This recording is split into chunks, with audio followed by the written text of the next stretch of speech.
This is an overview of our industry and institutional site visits, and you can see, and I'm not going to necessarily go through this list and talk it through to you, you can see, but I do want to point out that this mix is very diverse as well. You have everything from an academic lab to an academic site.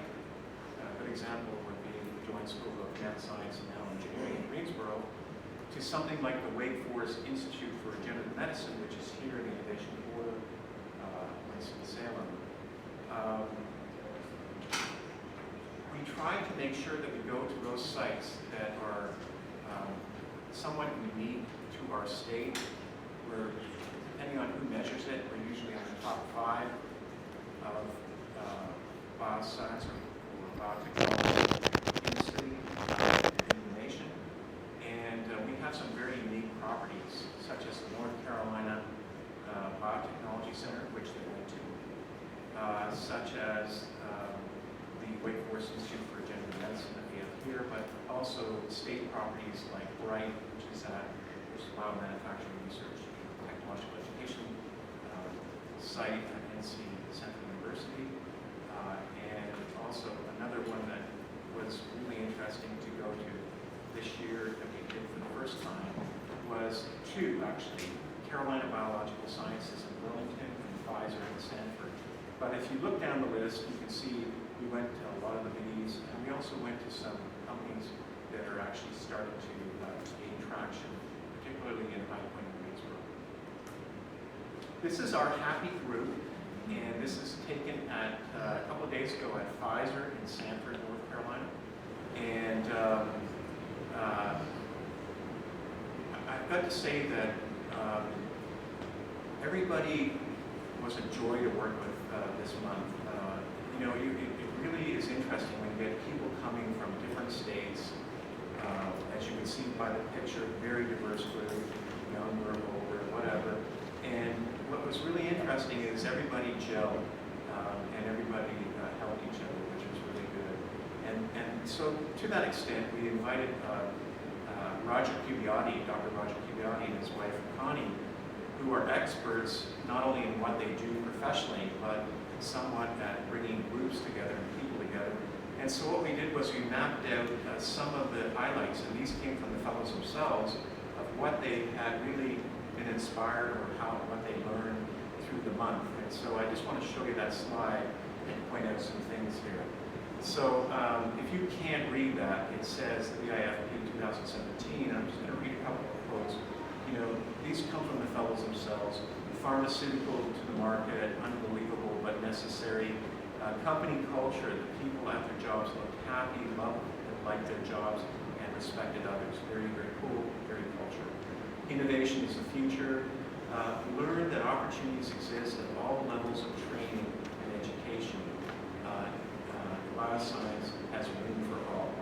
And you know, there's some things, personal notes in here. People said, you know, I learned how to discover again. That's pretty remarkable to think that somebody came here in the last 3.5 weeks was able to actually come up with a realization that they'd gone back to what they probably really loved in the first place. I think as well, it takes a lot of people wearing many roles to make one vial of medicine. I thought that was a really, really nice quote.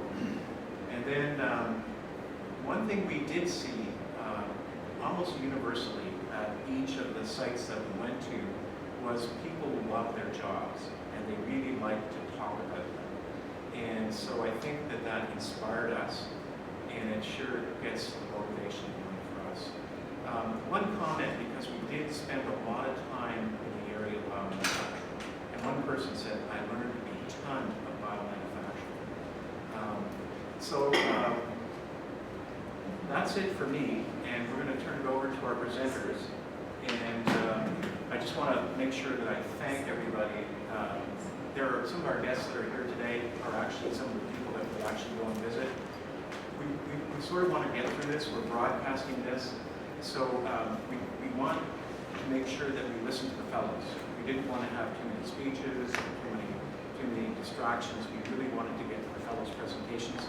But I just want to say, I'll probably say it at the end, but I just want to reassure to all those that are somewhere out there on the Wi-Fi network or the YouTube that we're using, thank you very, very much on behalf of Foresight Tech, on behalf of all our partners, and on behalf of the NSF ATE. This is a great program. We think it's a great program, but let's let our fellows talk to you and see what their reflections are for this year's 2017 program. And I just want to thank, before I turn it over to the first group, I want to thank my staff, especially Allison Nestor, Jason Gagliano, Patty Offlane, and not least, Mary Flanoy, and anybody else that helped that I haven't mentioned their names. So give them a big round of applause.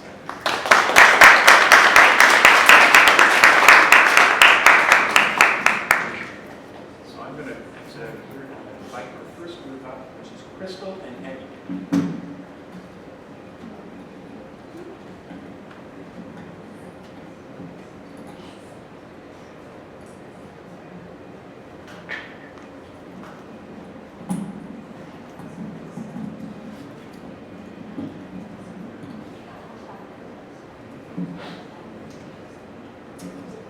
Morning, everyone.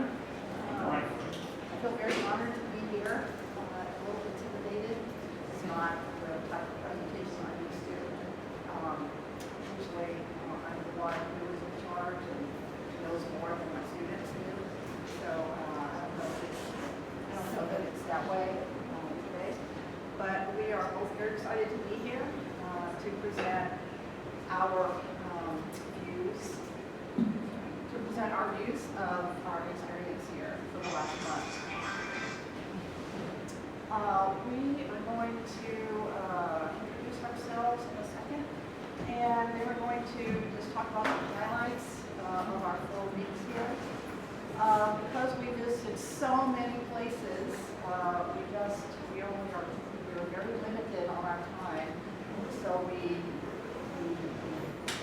don't have pictures for every single site that we visited. We may not talk about every single site, but just please know that we were very impressed with every place that we visited and took away a lot of awareness. We're also going to talk about, again, takeaways, how this visit affected us, and what we plan to do with this information when we get back. Over to Eddie. Okay. So I know a lot of you, seen some of you. So my name is Eddie, or Guy, formerly. I have the unique position of being one of the only 2 people in this fellowship that are not educators. So it kind of lends a unique perspective, because I think maybe my goals are a little different as to what I want to do with the experience. That being said, so I'm not a lab tech. I'm the person that has to take the education that you all provide and to translate that into a job to support myself and my family in the actual industry, whatever role it happens to be. So a little bit about me. My education has been very spread apart after I got out of the military a long time ago. Finished an AS, and I didn't finish my undergraduate until 2014 in a completely unrelated field. And only came back to science, because I love life science. It's always been kind of a passion. And biotechnology specifically was not really, I'm not gonna say, wasn't really an interest. It was just kind of a program I happened into because I was actually trying to do a PA school, and they kind of science curriculums kind of fit. But when I decided that really wasn't for me, thanks to the ability to learn under 3 really amazing instructors at Owens Community College, Dr. Woodruff, Michelle Sabound, and Denise Grant, who really kind of inspired me to go in that direction and kind of develop that. I don't know. I love the field. It's just there's so much. I can't even. There's probably stuff that I don't even know that I don't know, which I'm sure there is. So I think that gives me a really, I'm not going to say unique perspective, but certainly different than some of my colleagues.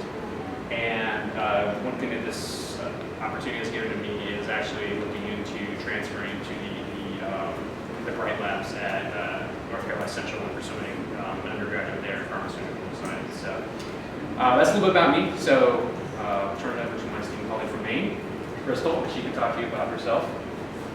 Yes, so I teach at Southern Maine Community College in South Portland, Maine.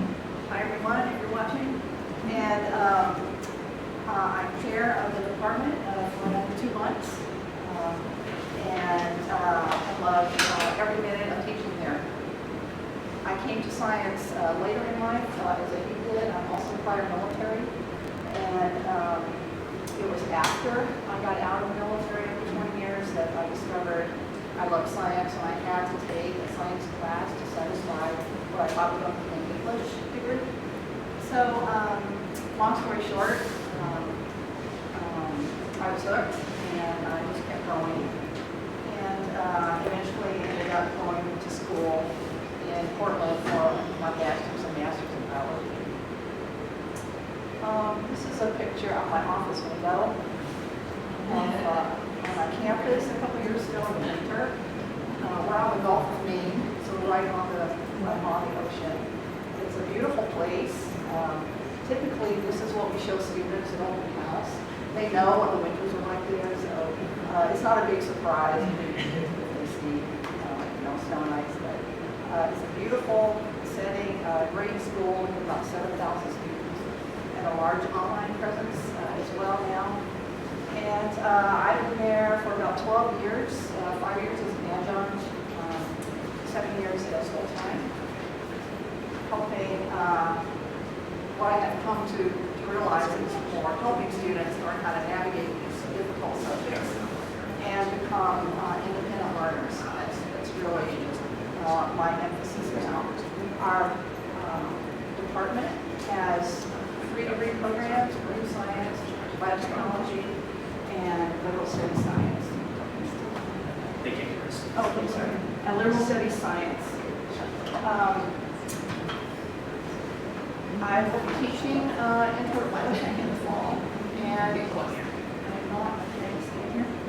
and I'm not actually biotech by background, but this has prepared me incredibly well, I think, for the challenge that we're going to face in the fall. And I'm really, really looking forward to it a lot.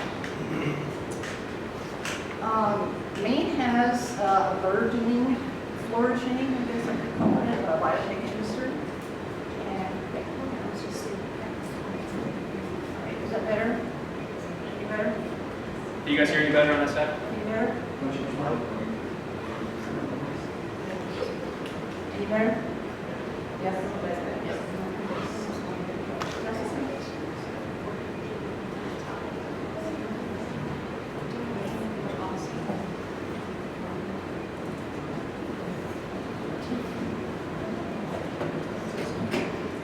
Bear with us, we're having some technical difficulties.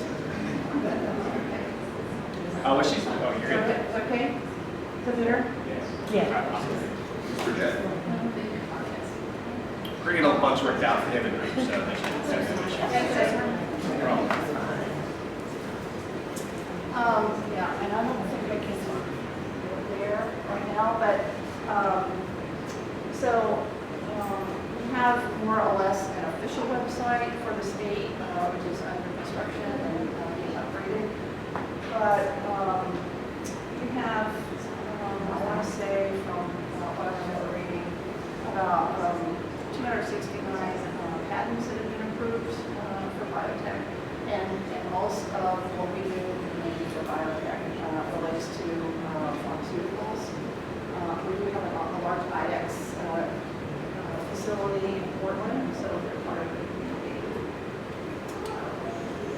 Okay, before we go on, we know a lot of people here know what biotechnology is, but the hope is that these presentations are kind of going to reach a larger audience, maybe people that are just in life science and don't really have a kind of understanding. So biotechnology, in its most basic definition, the best way I can describe it, is the use of living organisms to produce useful products. They can be a product produced by the organism, a metabolic process, or the organism itself. And there's a few really easily identifiable examples that are good to recognize. One of the first recent history is the production of human insulin. by transformed E. coli. And that's, an example of a product produced by an organism in this category. For a metabolic process, you can look at like bioremediation or wastewater treatment, specifically the use of like nitrosomonas bacteria and the oxidation of ammonia in wastewater treatment. Or something everybody knows is GMO crops. And an example that we use is the Golden Rice Project, which our transgenic rice, which was used to actually introduce the B vitamin into that, because that crop is a staple for developing countries that had that deficiency in that specific nutrient. So those are just some really basic, broad examples, and hopefully that'll give a kind of a better understanding to the audience that might not really understand why we were here. So we thought we would highlight some of the segments of the biotech industry and just go through them to, again, because some people who are viewing or who are here are not knowledgeable about this, as I was really not. Pharmaceuticals is a big part of the biotech industry nationwide and worldwide also, as well as agriculture. We visited several facilities. We visited 19 different places while we were here. And I think we probably touched on every single one of these segments. Food and beverage, research, medical device invention, companion animal devices, nanotechnology, which is a big part of it, bioinformatics, which is a huge part of it now, and educational and vocational partnerships. So these are all what we see as different divisions of the biotech industry worldwide, basically, but especially here in North Carolina. No, as we go through the segments, we'll kind of use some examples of each one. Novel drugs, biologics, small molecules, just for pharma. You want to do it that way? Oh, week one. Go ahead. Beginning. This is day 1, week 1. And you notice how we had just met, we just had to work together as a group, so we just got a lab. And the conclusion that we came to was that it was all smiles on the first day because hardly anybody in this group was a PTC taster. So they didn't get to experience that terrible, awful taste. So they didn't really, You're smiling. get to experience that. I know, yeah. Oh, it's because you didn't taste. I didn't do it. Yeah, she opted out. So we were at Forsyth Tech, and this is basically our orientation in the morning, and then in the afternoon we're in the lab. I think this day was a good day because we actually that was the first day in the lab, and especially the second part of this, we got into some gel electrophoresis, some DNA extraction that I think was a novel experience for some people in the group. So that was, or maybe they just hadn't done it in a long, long time.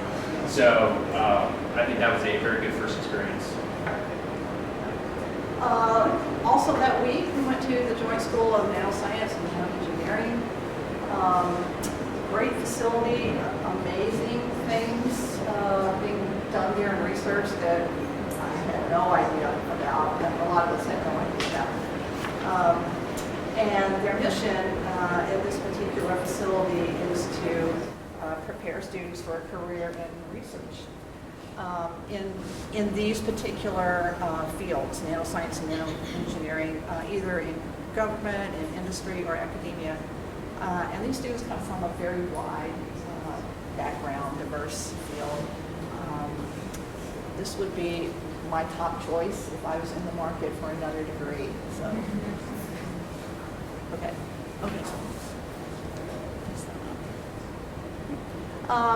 And as an example of, there are so many great illustrations that line the walls of that facility, and we were just snapping pictures left and right. And one of the really interesting things, I think, because we are both prior military, is this particular microscope slide. These are electrospun glass nanofibers that were developed for lining seats and fuel tanks in military aircraft, so they act sort of like Kevlar, and help prevent fires on board. Well, yeah, and interesting with this technology. So the idea for this technology and a lot of the stuff at the JSN, or some of the stuff at JSN, is the way it was explained to us is the researchers really try to look at nature and look at things that are exist in nature at a nanoscale, like because as Jim can attest, physics works a little differently at that small of a scale. And they even like with this project, they're really trying to use the properties, things that exist in nature, and translate that into useful products. In this case, basically armor, for a lack of a better term. So. We also had the opportunity to visit BTV Therapeutics, and now I specifically asked the owner the question, what does VTV mean? I believe he told me it was the old name for the company before he acquired it, but he kept the name. And it was Venture Therapeutics Vision, or Vision Therapeutics Venture, or something like that. Yeah. I don't know, didn't make a lot of sense, but yeah, I kind of remember the name. So anyway, they do a lot of small molecule research into novel drugs, and specifically orphan, what we learned, a term I had never heard, orphan drugs, which is for a disease that actually affects less than 200,000 people. So it's not really economically viable for big companies, but it is a health issue, and it's a public health issue. So. And they are right now focused on developing treatment for Alzheimer's. And also have the only FDA-approved therapy for spinal muscular atrophy, which is an affliction that affects and actually is deadly for children and adolescents, or is it children? Children, small children, infants. yeah. So they have the only approved therapy for that particular pathology. Another place we visited, same site, was the Murdoch Research Institute, which, for me, the biggest, what I enjoyed about this is I was exposed to some technology that I'm not really exposed to. So nuclear magnetic resonance, which in a nutshell is just a big MRI for little tiny molecules. And it was pretty cool. They had the second largest in the world. Neglected to put a cost on it. But really expensive, but it was, I don't think we have an image of that, but it doesn't look like much from the outside, but it's an impressive piece of equipment. So much that, and it's so sensitive that they have actually had, that it's actually mounted down in the bedrock at the basement of the building to minimize the vibrations. It's pretty amazing. Since I like machines, it's pretty amazing. We were at the BioNetwork Capstone Center in week 2, and we were purifying and running basically production of green fluorescent protein, GFP. And this was the end result of, what, a day and a half of being in the lab, or maybe a day in the lab. And there is the GFP right there. Jim's holding the GFP. Heather is shining the UV light on it so we can see it well. And that was quite an experience also. And everybody's still smiling. Yes. What's interesting so this was a really good example of the downstream. This whole process was, this experience was a really good example of all the downstream processing. We really didn't get into the upstream side, the transformation of microorganisms, scale up, or even really the purification of the microorganisms. We had basically what would be your first or second stage. We had a superbeam that was pretty clearly, obviously had GFP in it. But we went through chromatography. Did we do some filtration? Mm-hmm. We did some filtration. So an abbreviated downstream processing step, and then all the way to the final bottling and fill in a sterile area. So, Which would be that. Which would be that. That's the sterile area. And I don't know that anybody's smiling in this space. We can't really even day. tell who is who here. So. That was a unique experience, I think, for maybe all of us, I think. Just the preparation required and the attention to detail required for the surroundings where we were going to be working and taking purity measurements and just really. Even simple communication is a challenge Yes. at that point. There's just so much noise and you can't see people's faces. I mean, just stuff that we take for granted. You have some barriers that you don't expect. And but still smiling at the end of week 2 at the Capstone Center. So we were here 3 days, I believe, in the lab working with the GFP. So that was a great experience also. Okay, so our first step into the big industry was at Biogen, which was actually also my first experience actually seeing the entire, not the entire, but just the scale, I guess would be the better term for the biomanufacturing industry. I think their largest bioreactor was 25,000 liters was their largest. That was the biggest that we saw this entire event. And they do a lot of biologicals and biosimilars, which are basically a generic that's come out of patent, and they've done the research and are producing it. But that was a really interesting. So it's never mind. So it's okay. So I messed up on the spinal atrophy. It's Biogen, not VTB. So my apologies for that. Hopefully we soon. Anyway. So that was a really unique experience. A lot of technology that I didn't know existed.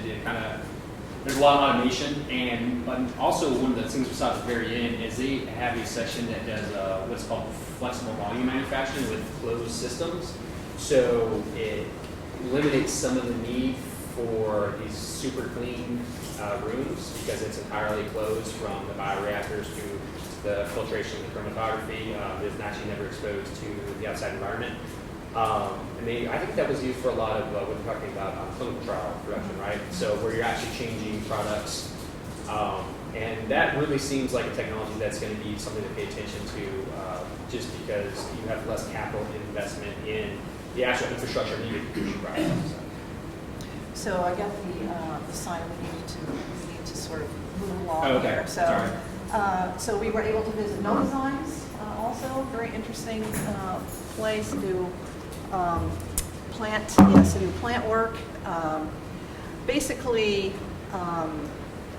looking for ways to capture bacteria or fungal, harness the power of bacteria or fungus to improve crops, basically.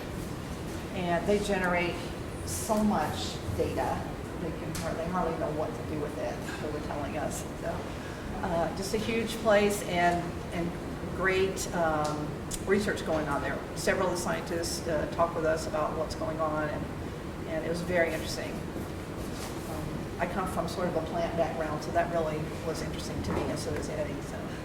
So. We also were at Bright at North Carolina Central University, Biomanufacturing Research Institute and Technology Center Enterprise.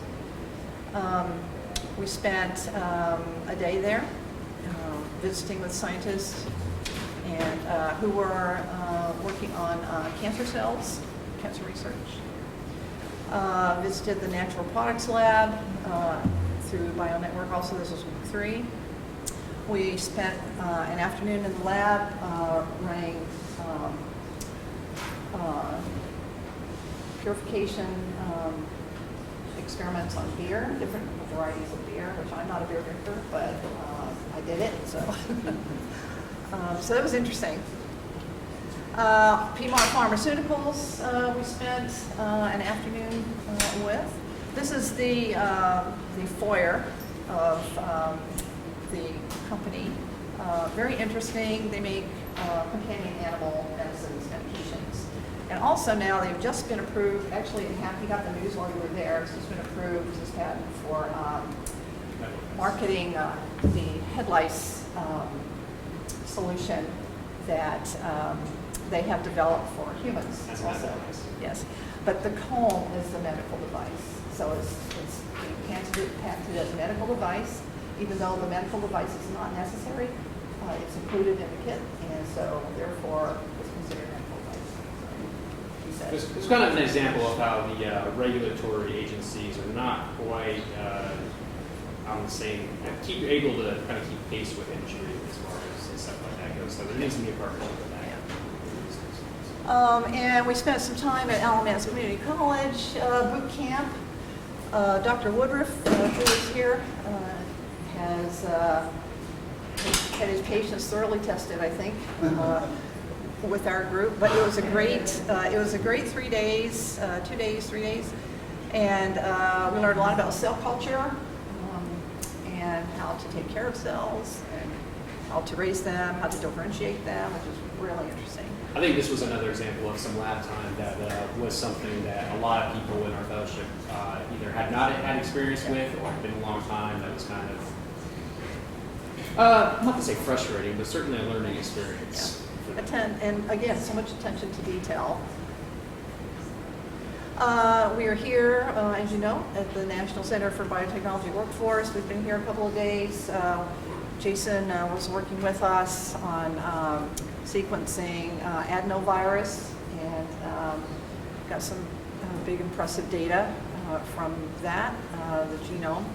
Yeah, one of the things, especially for me, that was interesting is because I have the basic understanding that, yeah, okay, so I know biological research creates a lot of information, but we're talking about bioinformatics, which is one of our segments. So the adenovirus that we sequenced generated something, what was it, like 36,000 qubit pairs? 30,000, yeah. So when we sequenced that, we generated something like 29 gigs of data for that. And that was a virus. So when you're talking about a company like Novozymes that's working with bacteria and fungi and other microorganisms trying to develop pharmaceuticals, you can imagine how relatively simple a virus is. It's scaling up to a eukaryotic organism like a fungi. Just the volume of data that needs to be analyzed and sifted through is the basis of bioinformatics. And that is a whole segment upon itself. And that was something that I guess I didn't grasp the scale of it, but that really brought it into perspective. So thank you. If I can actually comment on that just for a second, we experienced that scaling issue directly, and you use the term sifting through. And one of the problems that we've seen over and over again is we'll have biologists approach us and say, could you sequence this and interpret it for us? And we'll say, well, what do you want to find out?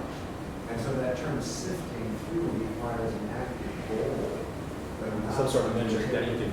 And that's been a big problem because people don't know the right much of that. And so it's not just technology, it's about human intelligence or the lack thereof, if you will, in determining what information we're seeking and therefore have decided to done and therefore has to be biofacts. It's extremely nascent area. Thank you. We also visited Pfizer. We also visited Carolina Biological, which we don't have any slides up there, but I have to say that we do a lot of business at my school with Carolina Biological, and they're great. They're supportive. Visiting their facility was nothing like I expected. Really nothing like I expected. I was actually pleasantly surprised at the operation and how low-key it is. Nothing's really automated. Everybody's doing the work. And it felt great there. It's a great culture, as many of the other industries were that we visited. So we really appreciated your taking us around. So this was our Pfizer visit. Pretty much the only picture we were allowed to take, which is understandable. And you saw this picture at the beginning of Russ's little presentation there. So the takeaways that we both have from our time here, we'll just go over these real quickly since we're about... For convenience sake, we're really able to divide these into educational, vocational, and then technological and like corporate culture segments. And just because of my background and where I am, I mean, I'm a lab tech, that's what I do. So this was really kind of where I was focused on the educational, vocational takeaways. And it really stems because I'm not an educator. I'm a working guy. I'm the one that has to have that and stuff like that. I was able to have a lot of conversations with people in industry and also academia to find out what people like me need to do to ourselves more marketable, what we need to do to be able to enter the workforce. And I got to admit, there was some mixed message, and there was a little bit of frustration in the process. But some of the things I really came away with that seemed relevant is that for anybody, for you to tell your students or people who are watching this or who are interested in like being techs, you need to incorporate other skills besides lab skills. You need to, if you have an opportunity to take CP education in like industrial techs, there's a lot of automation coming online or things like that nature. To really broaden your skill set, that is going to be helpful. Something a gentleman from Pfizer told me, something that they're doing is, especially for like the AAS and biotech, is there's a lot of contract work that they're doing to kind of even out their workflow. And so that contract work is available on a short-term basis. And so that's something that you can use to really show the company they're trying to get a job with eventually that you're worth a 6-month investment in time and money, and that it's worth their investment. Because it is, it's money. And if you go and you don't work out, it's a complete loss for them. And they just write that off. So that actually was probably the biggest one that made a lot of sense. Another one is, and this is one thing that I've had the opportunity to experience here, is leveraging those relationships with academic industry partners, either through internships, through opportunities like this, through professional networks, through informal networks, but actually, getting to know people, going to events like they have here, which are industry events, and building that network. So even if maybe like you aren't personally looking for a job, you can help one of your colleagues or one of your friends. You can make an introduction and really kind of help build that inner network of just contacts, really. And the other one is flexibility in work. I mean, what are you going to be willing to do? I mean, you're not also always going to be doing bench work. As something that was explained to us also at Pfizer was that, you may be a lab tech, you may be a research assistant or something else, but sometimes you're going to have to mop the floor or, change light bulbs or do whatever. Because you really need to have some flexibility in what you're going to do. You're not just looking at your lab skills. You're looking at your ability to be flexible and actually be part of a team and do what it takes to work towards a common goal. And I guess the other one for me is that, which I wasn't actually planning on doing, is personally I've actually been looking at transferring to Bright and pursuing their pharmaceutical science program. So, Thank you. I would agree with Eddie about the takeaway. I was sort of looking to take back information that I could share with all my students, not just the biotech students, because all students need to be aware of all opportunities. And for the most part, I don't think they're that aware of biotech opportunities, like students who are just first coming through the school, they have no clue what that is. So, so that was a big takeaway for me. And also the fact that I've seen, new technology I was not aware of, procedures I was not aware of, the gowning, that was a biggie. And to experience that just confirms that I'm very glad I did not go into that field, because that just probably would not have worked for me at all, that particular type of closed environment. But for some people it will work, and for some people it might be very appealing. So I'm excited to be able to tell students about that experience. All right, and so these are other sort of takeaways that we had. These are pretty much, we visited 19 places, but there's some other references on here that we use for our presentation too. And these are all the places that we visited, plus thanks to Michael Battaglia for coming in and talking to us about patents last week. Just another incredible area of which we had no idea. Very complex. So we want to thank you, Russ. And Russ, Patty, Allison, yes, Mary, everyone who was the support behind us being able to be here, And we'll take any questions if you have any. Basically, thank you. It was a wonderful experience. Thanks very much.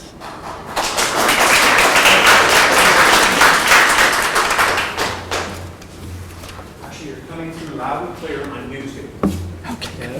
Let me just tell you, there's something wrong with this sound system down at this end. It's just not coming okay, through all that well. Sorry. But we've got, no, it's okay. It's nothing to do with you. Has our IT group is trying to look at it in the back and try to figure out what's going on. But John, who's the vacant seat right there, assures me that on YouTube, people can hear us. So anyway, so great. Thank you very much. Thank you. Thanks a million. Thank you. Okay, thanks. Thank you. Thank you. Thank you.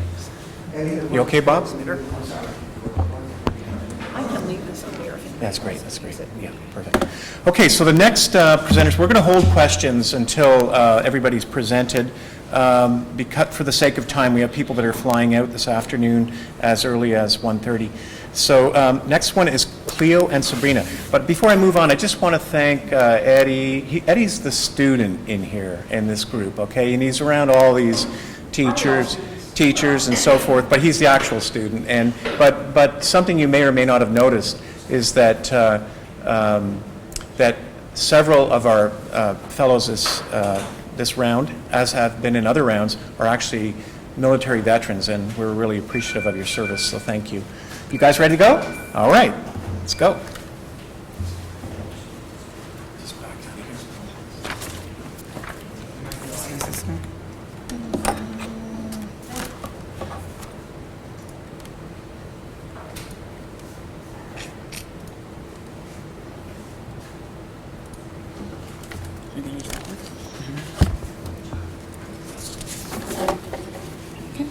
You have the clip. All right. So, hi everybody. I'm Cleo Roll from Hartford, Connecticut, where I'm the associate. And from Houston, Texas, I am an educator at Cal, teaching 9th grade algebra and 12th grade environmental science. Cool. And so our talk is going to be a little bit different from the first group to go. I'm glad that they went first because they kind of set the framework and kind of walked you through all the different sites that we got to see during this month-long experience. We're going to focus on how do we take everything that we've seen and learned back to our students. And we're going to focus a lot from the student perspective and how to make all of this stuff relevant to our students. And so we came up with a cool little title that at least we think it's cool, Culture Shock, making biotechnology hip and approachable. Because a lot of our students don't really see biotechnology in their everyday lives, and we want to make them aware of that biotechnology is everywhere and all of the different opportunities that they can have. So yeah. So here's kind of what we're going to go through. We're gonna start with some insight that we got after visiting North Carolina Biotechnology Center, where they did a really good job of showing the industry of biotechnology in North Carolina, and it intrigued us to look at what's going on in Texas and Connecticut and how we can make it relevant to our student population. And so in order to make it relevant to our student population, we'll kind of walk you through what's going on at our institutions and what our student population looks like. And then also, our goal is to create a culture of biotechnology at our schools. And we plan to do this through education and exposure. And then finally, we'll end with how we plan to implement everything that we've learned here back at our institutions. And I want to say that we were really excited to see the Bright institution, because they really seem to have a good grasp on how to make sure that all students get that research experience and really make a holistic program. So at the North Carolina Biotechnology Center, we got introduced to a lot of different aspects of biotechnology through these 10-minute talks. They had a lot of speakers come in and talk to us. But briefly, there's a lot of biotechnology going on here in North Carolina. There's about 650 plus companies.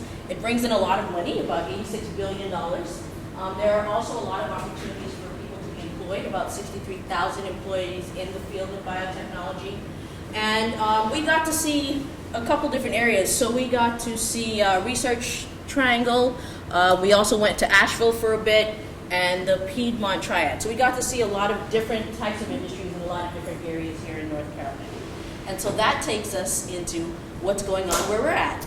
All right, so while at the center, I actually learned that biotechnology is very big in Texas, and it's a growing industry in Texas, which is something that I definitely can take back to my students, right? So what we found out was that there are 4,000 life science firms, and I'm not going to read everything, just picking out some of the major points. I knew this, we definitely have the #1 largest medical center, which will definitely provide a lot of biotechnology jobs for our students. We have 2.5 billion annual research and development.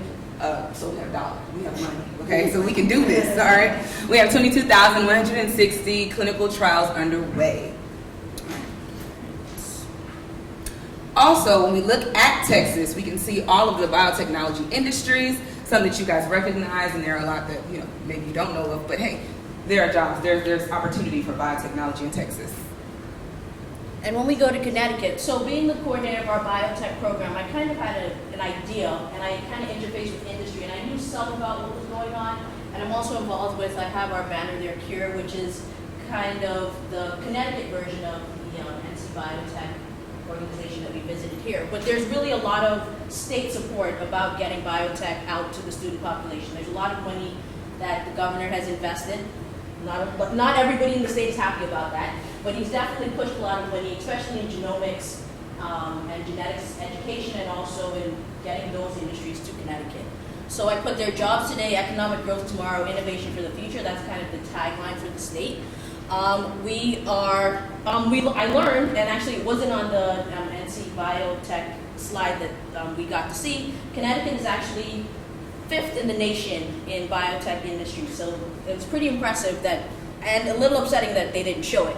But we do have a lot of R&D investment going on. We have a fair amount of money that's being produced by the biotech sector, so $8.2 billion. This data came out in 2016, but it represents 2014 data. And what else? So we have some big schools, but we're not, like North Carolina. We only have 2 that we really like to brag about. So there's some industry there. There's education there, but we definitely want to reach more of our population. And so, what do our students look like? All right. So at Kashmir High School, we see here at the pie chart that it's predominantly African American students as well as Hispanic students. And we are a Title I school, meaning that we basically deal with low socioeconomic families, and we get a lot of government assistance. And with that being said, there's not a lot of awareness of biotechnology and just opportunities for them in that field, just let alone the science field.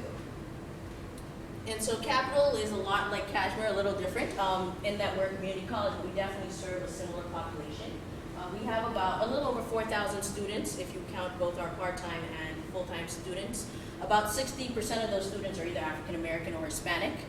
We are the only designated Hispanic serving institution in the state of Connecticut, and we are the second highest population of minority students across the Northeast.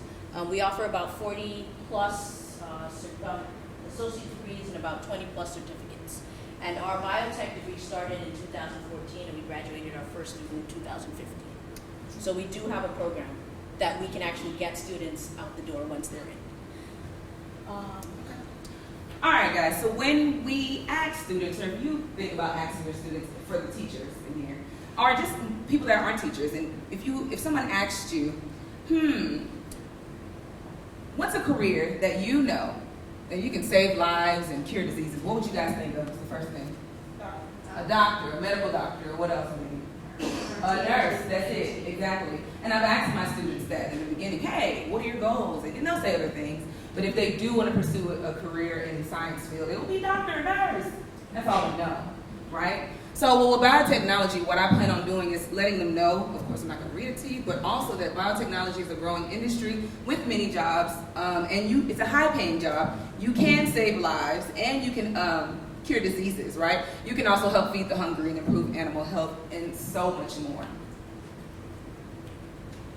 Okay. So with that being said, I know, for example, that if I want to go ahead and grow the industry of biotechnology, I need to implement it in my lessons, and therefore, I have actually looked online. I actually got it from the Pfizer website because I was just doing a little research, and I came up with a lesson plan. And this basically has to do with genetic testing, doing PCRs, which is kind of what we did with Dr. Burrell.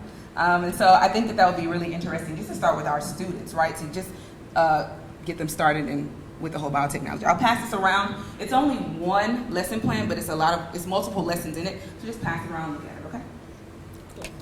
And then, So for me, the takeaway is how can I contextualize what I learned here and from industry and bring it back to my program? Because I do teach a lot of what we've learned, but I don't teach it in a way that it is necessarily integrated or related directly to what's going on in industry.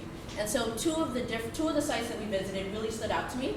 So at No Designs, we heard a lot about what they're doing to kind of mine the soil for new bacteria and bacteria that can be used for improving the gut biomes of feed animals, livestock, and agriculture was kind of their primary goal. And also looking for different products from microbes that could also improve the way the plants grow. And so these are activities that I actually do in my labs, but I had never linked it to industry, and so this was very interesting for me. And then also GFP. I'm sure any of the teachers that teach biotech here talk about GFP. We use GFP, but I don't teach from a biomanufacturing perspective. So it was interesting to see that how I could start with the molecular biology that I teach and take it all the way through and tie in a little biomanufacturing at the end of that process. And they can all walk away with a nice little vial of GFP like we did. And so this just shows the molecule of GFP up in the top corner that one of the students there made, and us in lab, and then the process as we were going through the process of purification. And also I wanted to point out, on the bottom of the screen, it's also an opportunity for us to interface with other classes that we offer. So we teach microbiology, but we teach it from a medical perspective. So the students that take microbiology in our program are interested in nursing, and they don't all make it through the nursing program. So it's an opportunity that, hey, you can take what you've learned in that class, and there's a job for you in environmental monitoring at a biotech company. So it's a great way to increase opportunity. All right, so not only do we just want to focus on the big picture, just biotechnology, right? We also want to focus on some soft skills. You gotta go into the industry with mastering these skills. So communication skills. You gotta know how to speak the language, right? You gotta know how to communicate with people that you work with, right? Your colleagues. And so that's also your interpersonal skills. If you're working, like we went to Carolina Biologicals, right? You gotta learn how to when you're doing orders, right? Teachers make orders. I know I do the Carolina Biological. You got to know what they're talking about, right? You got to know the science behind it too, right? You got to work the time management skills. I mean, if there's a deadline, you must meet it, right? And flexible, and you have to be resilient. So when we did our labs, a lot of people learned that sometimes it's not always successful, right? You do fail, and you may have to redo it. Well, what are you going to do? Just give up and quit? No, you have to be flexible. You have to go ahead and try it again, right? If they need you in another part of the lab, or if you have to change a light bulb, like we said earlier, you have to do that. You just have to be flexible, all right? So we have to teach our kids to master these skills. Also with exposure, I need to go ahead, and I know for me, I need to make sure that my kids know all of the different opportunities within the biotechnology world. And so I just had a little collage here. You can be a greenhouse specialist. Jobs I didn't even know about, things that I learned, right? You can be a technician. You can work in the lab. You can work outside of the lab. So, you know, safety control, quality control, safety assurance. It's a whole bunch of different jobs in biotechnology. And from the community college side, we're always looking at new ways to engage students at lower levels so that when they're ready to look to college, they look to the community colleges as an option. They don't always have to go to a 4-year. And so I'm currently pursuing opportunities to develop these small-scale experiences for middle school students primarily to come into our labs and see what we're doing. And so I was really excited about the Biogen's community lab that they showed, where they actually bring students into their lab and they actually go through some experiments and kind of simulate biotechnology in there. And also working with, like Sabrina's in a middle school, high school now. And so how can the community college and even 4-year colleges work with lower schools to communicate the role of biotechnology? Okay. So I'll just share a couple of experiences that I had. Again, from the beginning, I did like doing our gel electrophoresis. Like, these are things that I've done in college, but that was some years ago, and you forget, right? And so in order for me to be a better teacher, I definitely need to go ahead and hone in on those skills that I do have, right? That I've forgotten. I also loved when we worked in the lab and we worked with muscle cells, and it was really, really cool. I did a lot of stuff, again, with the, working on the industry side with the Carolina Biological. I think that was awesome as well, different aspects on the field. And lots of others, it's just too many to mention. And I think the biggest takeaway for me was seeing all the different types of jobs that are involved. And Russ read out at the beginning one of those things that there takes a lot of different people with different roles to make that one vial of medicine. I've always been so focused on kind of the molecular biology part of it, not realizing quality control, quality assurance, and also, you know, not everybody's made for gowning. That was a very interesting experience. I've gowned before for research, but to protect the mice, not to protect the product. So it's a totally different experience, and so that's something that I can take back and share with my students, because I might have students that totally would enjoy doing that every day. Not me though. And so we'd just like to sum up with implementation and how we plan to take what we've learned back. And as mentioned earlier, we said that we wanted to close the gaps of an awareness as far as like, we want to start from the beginning. I mean, it really starts at home, but if you don't know, if your parents don't know about it, to teach the kids, then hey, it's up to us, right? So we got to start at elementary, right? So we need to create an environment, especially with teachers. If we don't know about the field, we need to go ahead and educate ourselves. Start from elementary to middle school, secondary to college. And the way we can do that is to maybe we can implement biological mentors. We can do STEAM fairs, and I think that is important, especially, you know, science, technology, engineering, arts, and math, right? And so for the arts, I think that's really important, because I don't think that when people think of like science, biotechnology, and careers, we don't know that art can definitely be incorporated. And we also saw that at the nanotechnology college, when we saw those beautiful pictures as seen in the previous presentation. And all of those help contribute towards the career, and I think that that's really important. We want to engage students in research projects to develop an appreciation for science in their environment, right? So not only are we just focusing on the big picture, but let's start on a lower scale as far as, I teach environmental, like Earth Day. Going back to my school, there's not a lot of awareness of Earth, right? They didn't even know what Earth Day was. So how can you start talking about microbes in the soil when you don't even care about it, right? It's not a thing for you. So I think that it's our job to basically go ahead and get them aware and open and excited about these small things if they're going to pursue a career in biotechnology. And so we just wanted to end with how we're going to maintain that momentum once we go back to our institutions. And then working through this presentation, we came up with this cool little sentence. At least we think it's cool. So through education and exposure, we are committed to creating a biotechnology culture at our institution that implements what we have learned in the BIFP. So that is definitely a thank you and a shout out to everybody that was involved with the BIFP, especially Russ, Allison, Patty, Mary, those that actually dealt with us every day, but also to all the sites that we visited. We really learned a lot, and we hope to take everything back to our institutions. Thank you.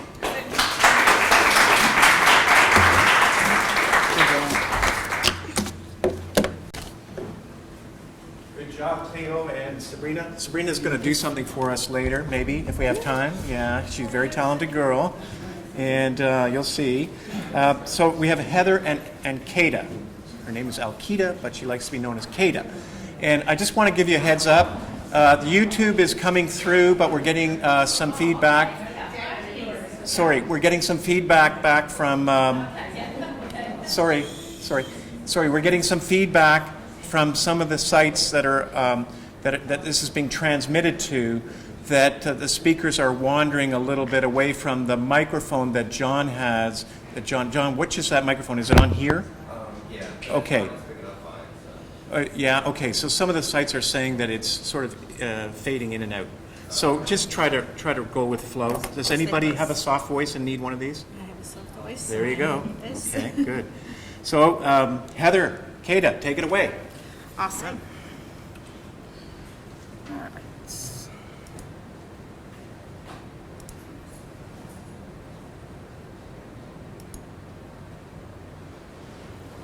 So hello, my name is Alkita Henderson. I teach mathematics at Davidson County Community College here in North Carolina. I have a Master's of Science in Mathematics, so imagine my experience is 4 weeks in biotechnology. So I came here to search how math is used in this technology. I grew up in Albania. I came to United States in 1997, and I got my master's degree at John Carroll University in Ohio. Hi, I'm Heather Smith, and I have a master's in adult education. I am currently a science teacher at Maud Middle School High School in Texarkana, Texas, and I also teach environmental biology, and I'm an instructor at Texarkana College. And so we're going to just share a little bit about who we are, where we're from, and where we're coming. Go ahead. First, I want to start off with telling you a little bit about why I joined this program. I am from Texarkana, Texas, as I said. I teach a variety of different subjects. I'm a very small school. We graduated 39 students this past year. So it's a very small, rural community school. So consequently, I teach a lot of different subjects from middle school, 8th grade science, 9th grade biology. I teach some dual enrollment, dual credit science classes as well, and then I also teach night classes as an adjunct at the community college. So I teach a wide variety of subjects, and one of the things I wanted to do was find a way to teach my students from the middle school through high school and even up to my college level students, teach them ways of being able to learn a little bit more about biotechnology. I actually learned about this program through our regional science director. They told me about it. I knew immediately as I was reading through the program that this is a perfect fit for me. Plus, it was close to my family, so I was able to visit family at the same time. And my interest in biotechnology really stemmed from a workshop that I visited. And it was all about biotech and how to incorporate into the science classrooms. And so I knew that this was a field that I was unfamiliar with, and I wanted to expand my knowledge. And so that's kind of what got me into this program as a whole. And why I joined this fellowship, well, I've studied pure math all my life, and math is all I know. But to go into community colleges and teaching math to students who come from different backgrounds and go to various careers after they leave my classrooms, I wanted to bring examples from workforce to my classroom. So that was one of the main reasons that I joined this fellowship. Now you see in the picture right there, oops, Ooh. sorry. But this is an overview of what we're going to talk about. Just a quick overview, which came ahead of me. So I want to show my picture over there. That is wearing a lab coat, doing labs, which was the first time we actually did pipetting and they experienced the lab atmosphere and the cells and everything that we did. She did amazing, by the way. I mean, we were all so very proud of our non-science person joining in. So another reason that I wanted to go through this experience is I wanted to see how what students are learning in my classroom fits in their careers. I see the need that to achieve all the goals and learning outcomes that I want for my students is that I myself has to see the connection of all these disciplines to what I'm teaching my students and what they're going to take out of my classrooms. As an educator, I do not make multi-million decisions like the CEOs or the pharmaceutical companies that they do, but my decision, everyday decisions that I make are very important. What we teach students in our classroom will affect their performance in future careers. So I try to teach everything of what to teach, when to teach, what to teach, and how to teach. Therefore, I always look for improvement of myself. So we're going to talk a little bit about what we see in our classrooms. She teaches at a community college. I teach at a high school and community college. So we kind of want to talk about things that we see. So go ahead. First of all, we see students typically see the different disciplines as isolated subjects. They don't see all the interconnectedness. And that's one thing we really learned through this program is how it doesn't matter if you're a mathematician or a scientist or you have a degree in computer science or you're a statistician. whatever job it is, there is a field for you in biotechnology and in science. We also talk about how taking classes, your advisor lays down the plan, you don't really get a chance to have much input in what you want to do. We also talk about you go to college to get a degree so that you can get a specific job, but you don't always see the connections between the classes that you take and what you're ultimately going to be doing. And so a lot of times you take those classes for granted because you don't think, how am I ever going to use this? Why am I going to use this? Oh, I don't need science. I'm never going to be a science major. And then you find out that those skills are really, really important. So math and science, the thing that we always hear from our students is, I'm never going to use this. I don't want to be a scientist. I don't want to be a mathematician. I don't want to be a teacher. And so we're looking for ways that we can maybe take students from that point and bring them into this type of industry. Well, I will talk about our experience at BIFP with summer statistics. Is that the same as math? It is part of math. So I actually wanted to see how the distribution of our travels was. So I went ahead and Googled every place that we visited. And here is one-way distance.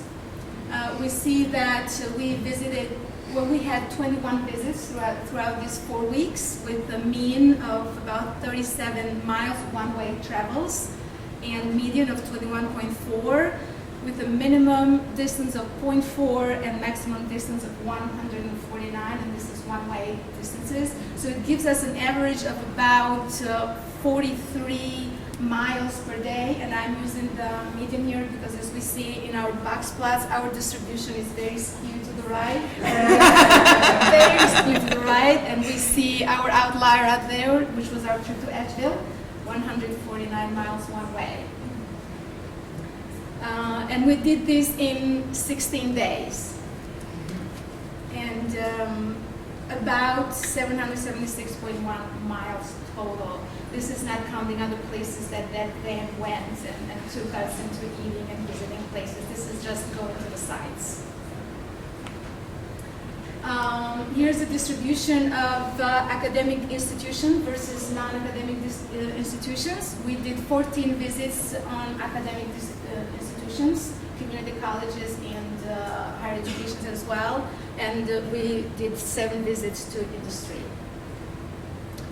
And here is the distribution of how many trips per day we did, and we see that the day second we were very busy. We visited 3 sites that day, and day 11, 9, and 5 we visited 2 sites that day, and every other day we visited 1 site. And the other thing that I wanted to see is the distribution of experience with labs and visits in the industry. We see the distribution here is almost half and half. 52.4% of our visits were in industry, and we were in tours and in lectures. And 47.6% of our visits were hands-on activities that we did labs. So that was pretty amazing. Again, this gives the importance of how important it is to do hands-on activities and lectures, so we have to incorporate those all. And here is the distribution of our states. You see the map of the United States right here, and you see here's Texas. We had 4 fellows from Texas. 36% of our fellows came from Texas. Okay, so this was a month-long journey. We went to a lot of different industries. We're not going to go through and mention every single one of them, but I do want to say that every place that we went was impactful. We gained a nugget of truth, a nugget of learning at every location that we went to. Some of them stood out to each of us differently. For me, I know one of my favorite places that I visited was Carolina Biological. That was one of my favorite places. I do a lot of business with them, so for me that was like, wow, eye-opening to be able to get in and get to see their industries. Every time we went to an education site, we got hands-on with stuff. That was just mind-blowing. I absolutely loved it when we went to see the Joint School of Nanotechnology and being able to learn and just see what is out there and what's available. So these were just amazing to visit all these different places and all these different companies, and I want to say thank you to these institutions for taking the time to open up the doors for us to be able to get in, get exposure, learn a little bit more about what is going on. So I just want to say thank you for visiting these locations. We're going to highlight a couple of different places that we went. The very first place was at Forsyth Tech. We got our first hands-on experience. We were actually lab partners as well as Jim over here. And the three of us had a wonderful time learning how to do gel electrophoresis. We learned PCR techniques. We also got to learn pipetting for the first time. Do this. This is the first experience for me in lab. This is a big day for me. And so it was a really neat experience. We got to learn about the predicting whether or not you could taste, and you had the gene for that bitter tasting PTC gene, and it was really, really neat to see how that whole experience started, and that started a wonderful journey for us, didn't It was it? the first time I used pipetting when I put those in those first wells, and here is me handling those to go to the room to actually see that. And then we spent about a week at the Capstone Center. We learned the whole process of how drug development took place, and it was really, really fascinating to be able to go through all the steps of industry and being able to get hands-on. And that gowning, I learned really, really quickly that is not for me, but it was awesome to have that experience to say, this is neat to see how people do this day in, day out, and what they learned, and this is something that I plan on taking back to my classroom to say, there's so many careers out here, and maybe this is something that you would enjoy to do on an everyday basis. So what I'm going to do now is I'm going to kind of shift gears and talk specifically about my science classroom. I have four main concepts that I'm going to bring to light of things that are my take-homes, things that I think that I can use and apply to my own classroom. These are just some of the activities that we did while out and about and doing and learning about the different science. So if you'll flip to the first one. My first concept is just raising awareness of biotechnology as a career option. So many of my students have no clue that this is even a career. They think, oh, I have to have straight A's to be able to do this. I have to have, be a scientist. I have to be a mathematician. I have to do all of these things, but I need to raise awareness with my students that there are so many careers out there other than being a doctor, a nurse, or a science teacher, because those are the three careers that they think science applies to. But there are such a plethora of other types of skills out there. So one of the things that I plan on doing when I come back is I plan on making just an information board, a bulletin board in our hallways to explain all about the different types of careers, the types of industries that I've been exposed to over this past month, so that I can teach my students a little bit about what types of jobs are out there, what the career options are, show the drug development timeline, let them see where does that pill come from, and what time and investment of money and time and energy and the thousands of people that it took to create that pill that they have to take or medication that they have to take. And so that was one of the things that really impacted me. Also, I plan on weaving this biotechnology all throughout my curriculum, specifically as we talk about genetics and DNA and protein synthesis and how it all works together. Bringing up real examples, bringing up real pictures of things that I got to experience through this summer. One of the things that was said the very first day that just really impacted me was the fact that in bioscience, there's room for any career and not just scientists. And that really started this journey for me to see that there's a lot of different careers. So if they walk in my classroom and say, oh, I'm not good at science, I'm like, well, that's okay. There's still a job for you. And so I'm really excited to be able to bring some of this stuff back home. Concept number 2 was kind of eye-opening to me for me. As we worked throughout the different industries, we had lots and lots of exposure to standard operating procedures, or SOPs. And coming from an educational background, we did not work with a lot of SOPs in our labs. And through discussions with some of our colleagues, as well as getting all the exposure in the different labs, I realized that changing the format of our labs is going to be crucial for teaching our students how to work within that protocol and working step by step by step and making sure that they learn how to read and follow directions, be safe and consistent, and instilling some of those work habits that are necessary for the industry, so that they're not sloppy workers and so that they do follow through procedures because it's somebody's life on the line at the end of the day. And so I think that's going to be something that I can change, internally, as well as changing the culture of how we do some of these labs. The third concept is integrating more of these biotechnology projects. Several different places that we visited, they talked about hydroponics. I'm super excited about it, and I cannot wait to start integrating some of that and having my students do different biotechnology projects. One of the things I plan on doing is, through Carolina, is the hydroponic STEM challenge with my students, getting them to build and create and work with plants and work using technology as a way to expand their knowledge. Another thing might be to look at the drug development process through creating the green gene colonies or the GFP transformations and learning about that process, or researching different types of careers, but just finding ways to integrate it into the curriculum that I currently teach.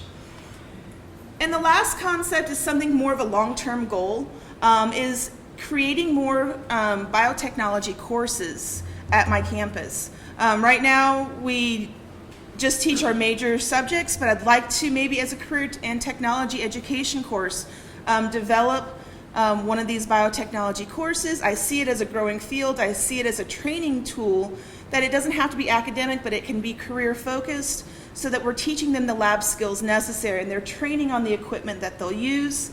Some of the limitations that we possibly could have would be funding and equipment, but we can work all that stuff out. So I'm really excited about maybe a future goal is to incorporate some of this in my classroom. So here we go, my search into finding how much math and what type of math is used in this technology. So I found that algebra skills are needed. I found functions and graphs, lots of graphing and reading, actually more reading those graphs. Linear equations, exponential logarithmic functions, probability, regression analysis. I found dimension analysis and unit conversion is very heavy in this industry, multivariable calculus, trigonometry, statistical methods, lots of statistics and statistical knowledge and applications here, quantitative literacy, critical thinking and problem-solving skills, very, very important. Even though we were following the SOPs, I saw in there how important it is to solve issues whenever you are in the middle and you cannot figure things out if something does not work very well. And I actually had hands-on here because I came into these labs with no prior knowledge. So I did these labs as being a student, just like our students come to our classrooms. So I actually experienced this. Understanding terminology and procedures, writing reports based on data. Again, terminology for me was very weak in doing these labs, so I saw the importance of actually knowing what everything is, even though you're following step-by-step procedures on SOP, where somebody else had laid it down for you. So I have some examples on where I actually found these applications. I'm not going to go through all of these, just to get an overview of some of the examples that were used in our labs. I saw unit conversion on chromatography operation from green fluorescent protein when we did the protein, and I actually have prepared some activities for my students. I saw unit conversions on DNA sequencing, graphs on chromatography operations for green fluorescent protein again. So we graphed them and then we read the peaks and read the graphs. I saw algebra when we did gas chromatography. While we're doing these activities and we're putting our parameters in here, I couldn't help myself but writing the model piecewise function, modeling the temperature in terms of time and actually calculating how long it will take on each of the steps. So here is the piecewise function of that graph right there. Unit ratios and proportions, manufacturing vaccines. I saw some applications there. order of operations and unit conversions, beverage analysis. I actually have prepared a lab for my students to use and practice on this. Working with formulas, we saw Stokes' law, downstream processing and centrifugation, exponential logarithmic functions, modeling growth of bacteria, and the more examples in there as well. Applications of biotechnology to math classrooms. I actually have created 2 labs that I will bring with me to use in my statistics class and other classes where we teach Intro to Excel. So this is my lab that I'm going to use in my statistics. I saw that regression analysis, modeling linear equations was very crucial in this industry, and I actually still have to understand why the linear model is the one that you need, even though sometimes may not be the best fit of your data. So when we did the capsaicin lab, I did this from the beginning. I followed the SOPs, but once we collected the data and we went on the lab, that I went home. So I was happy to do something that, I'm comfortable and I know how to do. So I prepared a lab on capsaicin study when I asked students more questions than what was required on the lab. So here we have the concentrations and the total capsaicin that we had collected the data for, and I have students do the regression analysis, and this is the statistical output that I'm requesting them to do. And another lab that I prepared is Excel lab. I got this data from the Battelle report, so I actually have, I'm going to have students calculate percents. I'm going to have students actually prepare this table on Excel, and here more data to graph and do regression analysis. I'm going to bring this home with me. So after this experience, the great experience that I had, I actually feel better equipped to teach math. I see what industry needs. So now I go back with more knowledge and skills and methods to improve my teaching. So I will bring examples from, as I study some things that I already have in my classroom. I saw the continuity of disciplines throughout my experience these 4 weeks. So I'm going to apply this knowledge to my curriculum, to my classes, and actually I'm going to help students when I advise students on what courses they need to take and what major they go. We at the community college are required to make a decision about the curriculum for each of the majors, so the knowledge that I learned here I'm going to use in making curriculums for every major that we need to do.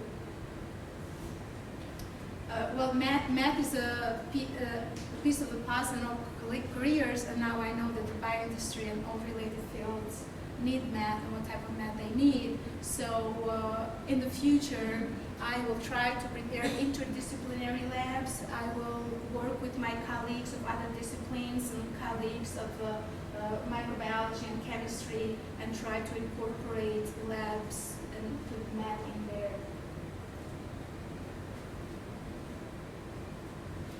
Service learning labs, I think that this will be good for our students. Our students themselves can go in these industries. So I plan to work with employers. I already have talked to some of the sites that we visited, so how we can incorporate service learning possibilities for our students. And of course, at this point, I cannot have all the ideas that I can incorporate in what I'm going to do in the future, but I see this as an opportunity that the seed is planted in my head, and with proper nutrition, I'm going to work on it to grow and apply this more in my classes. Yes. Quotes to take with me. There were lots of quotes in here that were actually very helpful that we can use in our classrooms. Show all your work for my dose, and this wasn't Pfizer.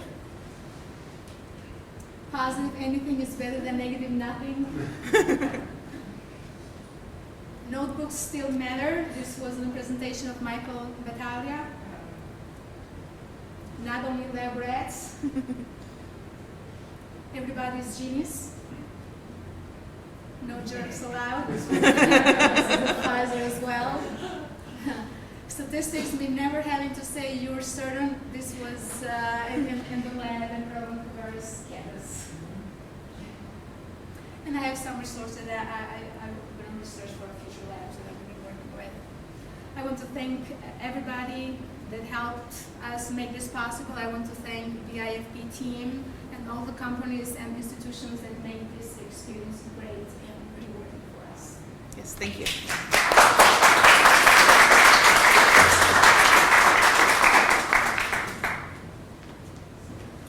Heather and Kata, that was great. Thanks very much. Next to the platform are Stephen and Colleen. And let me just give you an update. It's about 11:35 around there. We're gonna get these in.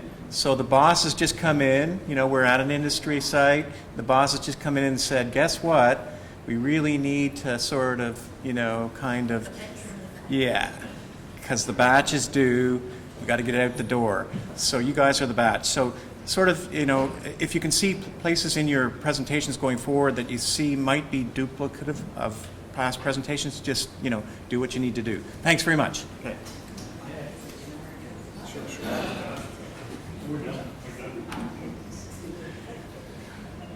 Okay.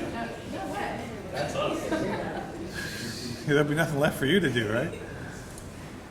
Okay, where? Okay.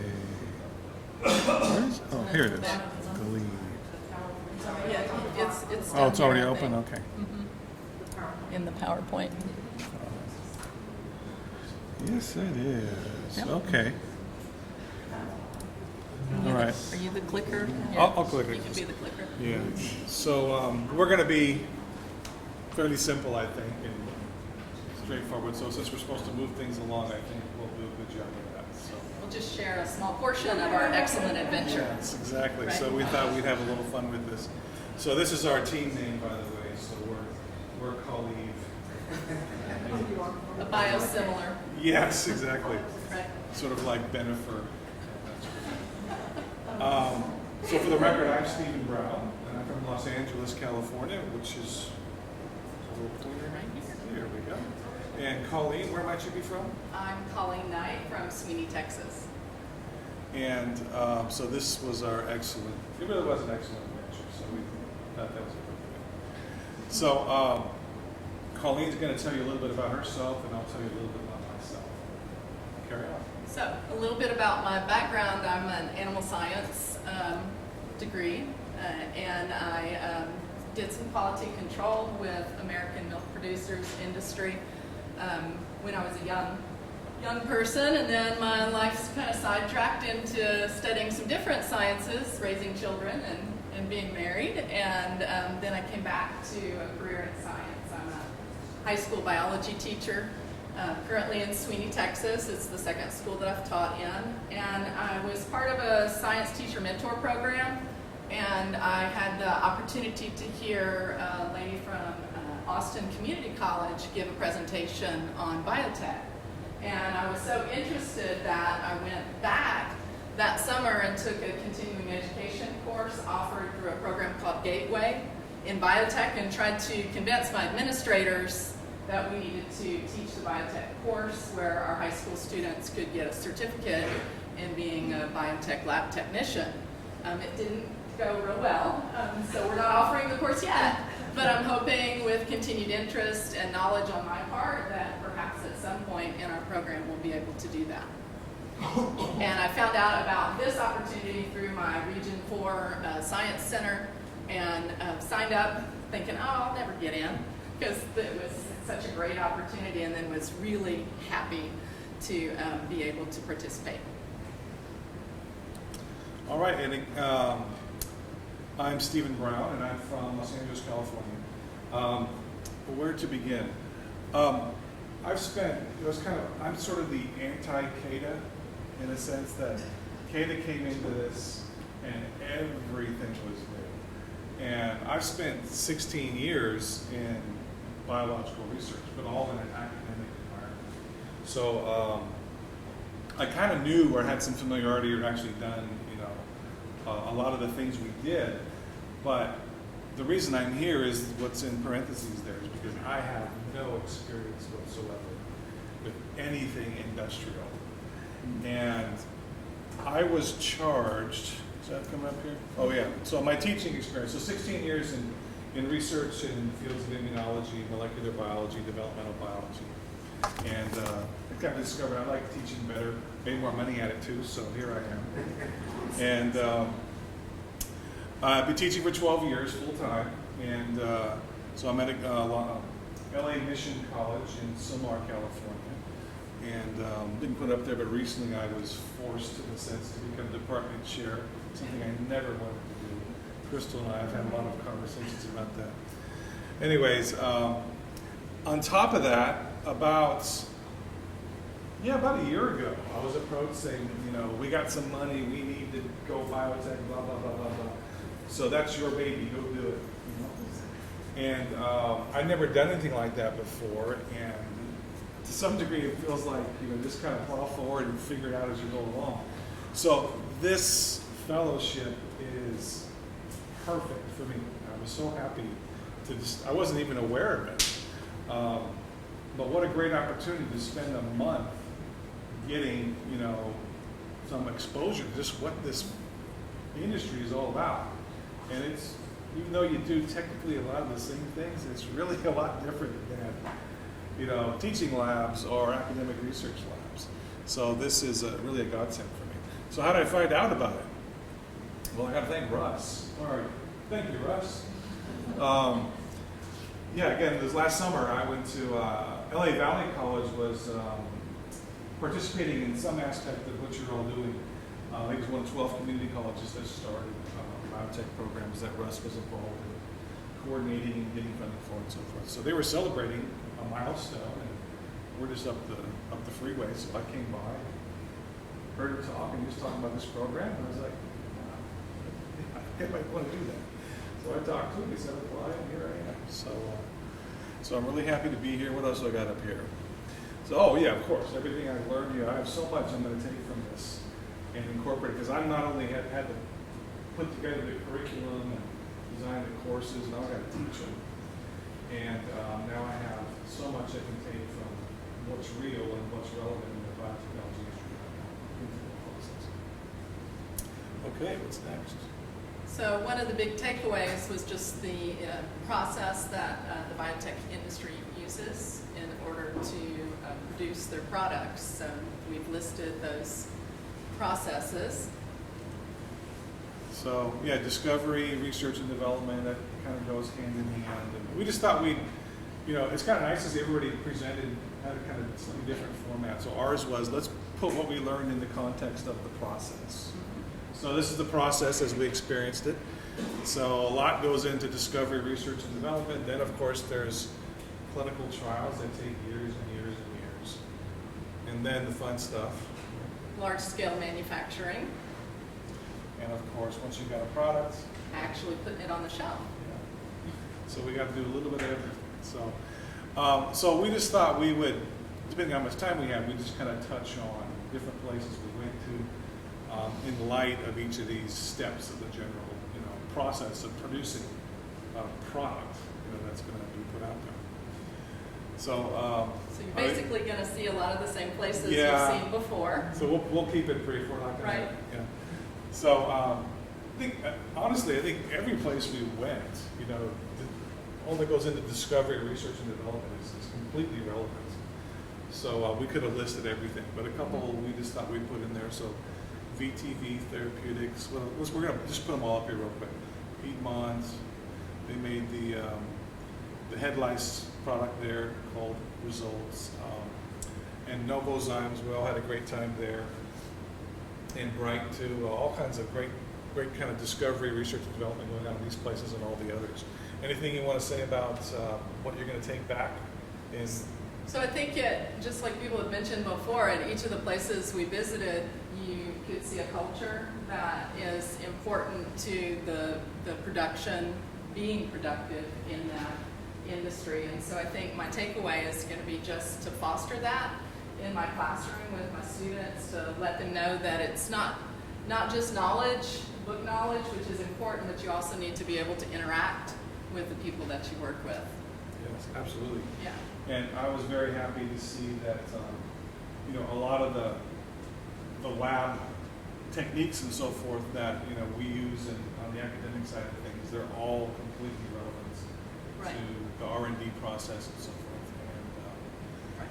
it's just kind of, you got to be a little more precise and document everything and so forth along the way. So just a few more. Yes, we got it. That's good. Steve, someone else is going to ask if you can move closer to the microphone. Sure. Okay. So I did get some great hands-on experience at Rowan Cabarrus with some lab quests that I have still sitting in boxes in my classroom. So I was excited to actually get some hands-on and use a piece of equipment that I know I'll use regularly next year. Yeah, we had a lot of great stuff going on at the community colleges, and one technique I had no experience with hands-on was chromatography, and we got to do that at quite a few places, and at Rowan Cabarrus, and of course we were doing cell culture with Dr. Woodruff here at Alamance Community College, and that was all very, very valuable experience and great fun, to say the least. And clinical trials, that's, we only went to one place that was relevant to that, but that's a huge part of the whole process, and that was High Point Clinical Trials Center. And that was really quite fascinating.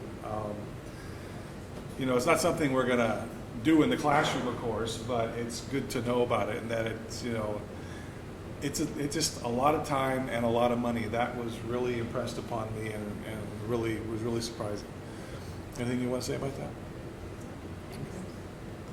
And then large-scale manufacturing. Boy, that was a lot of fun. So again, Biogen and the BIFP Capstone Center in particular, and Pfizer, of course, we saw, lots of, large-scale manufacturing going on there, and that was great fun. Now there's, what do you got there in your hand? We got some good color. Yes. We did. I think that's a nuclear isotope, isn't it? But that's our GFP we were producing. And you've heard a little bit about that, Biogen and Pfizer. So just the scale of what they do. And I think in particular, I didn't know, I'm kind of embarrassed to say this, but coming from an academic background, people talk about SOPs and GMPs and CGMPs, and I'm like, I have no idea what you're talking about. There's a protocol and you just follow it, and just be careful. And and this is the part I really need to learn is, if you make a mistake, you do it over. Well, you can't do that. You just can't do that. And when you're doing large scale manufacturing, you just can't do that. Every mistake is millions of dollars. So I was just really taken by the degree to which every step has to be followed to a T. Someone's verifying you did that, sign date, cross out date, sign date, damn. But I'm gonna, when I teach my class in the fall, I'm taking all this back, and frankly, I'm gonna teach this class from day one like, hey, this is a job. You don't come in late. You don't document something next week. We want them to leave our courses and to leave our programs being on top of things, to say the least. Next? Okay, next. All right. And packaging and distribution. So again, some of the same places. Same picture. That's my favorite picture. Right. So I can't even tell who's me, frankly, in there, much less anybody else. And Carolina Biological. Also. This is at the Capstone Center, BITech, at North Carolina State. And we got some nice boxes from Carolina Biologicals, but that was also a lot of fun. So I got some vials of GFP to take back and show my students. And again, anything you want to say about this? This was quite an experience, wasn't it? So I was surprised at Carolina as well. I expected a more industrial look, but it had more of a family feel to it. That was a surprise. Yeah. Right. Right. And this was really quite an experience too. It wasn't as uncomfortable as it looks, but nevertheless, that was quite an ordeal, gowning up and so forth. But I'm so glad I did it. It's really a neat experience to have gone through. And quality control, quality assurance, again, that was kind of relevant pretty much everywhere. Here's one place we haven't acknowledged yet, which was BITech in Nashville, where we got to do some quality testing on beer, testing pH and color. And See what they're making in their labs. yes, here's some nice Distillery. moonshine there. Yeah. And actually, our program is going to have, at my school, we're going to have a QC focus. And so there's lots of important principles there. And again, that's obviously a much smaller scale, but Got 2 minutes. 2 minutes? 2 minutes. All righty. There we go. Okay, our final impressions. That's probably a pretty accurate picture there. So for me, in summary, yeah, this whole experience is filling in the gaps for me, and that's really essential because I really needed that. Because like I said, I felt like I'm kind of pushing this program forward, and without having the industrial experience I need, now I have a huge chunk of that, and I really feel like I kind of know a lot more what I'm talking about. I'm going to incorporate so much from these experiences into my courses, and also I can kind of talk a little bit more from experience what these industries are really like. So.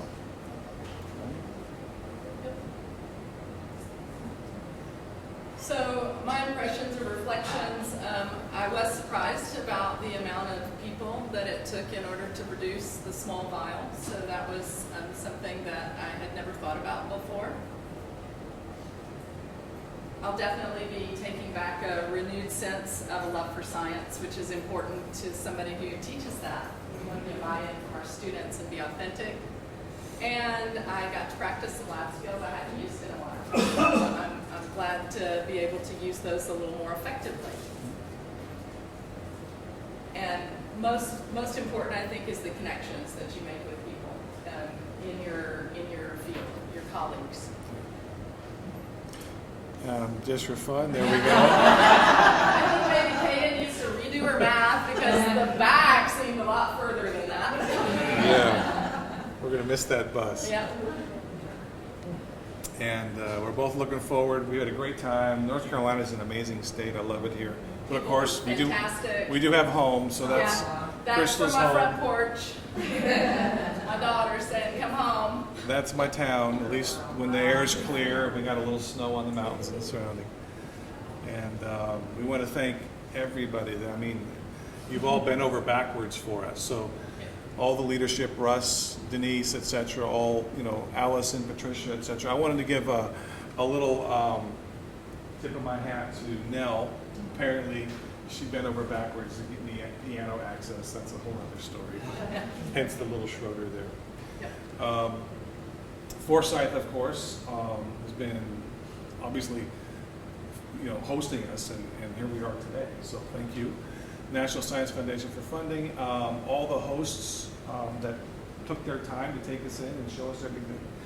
And certainly not least, all of our colleagues. We had such a great time, such good camaraderie, great people. I'll miss you all. It's been a great experience.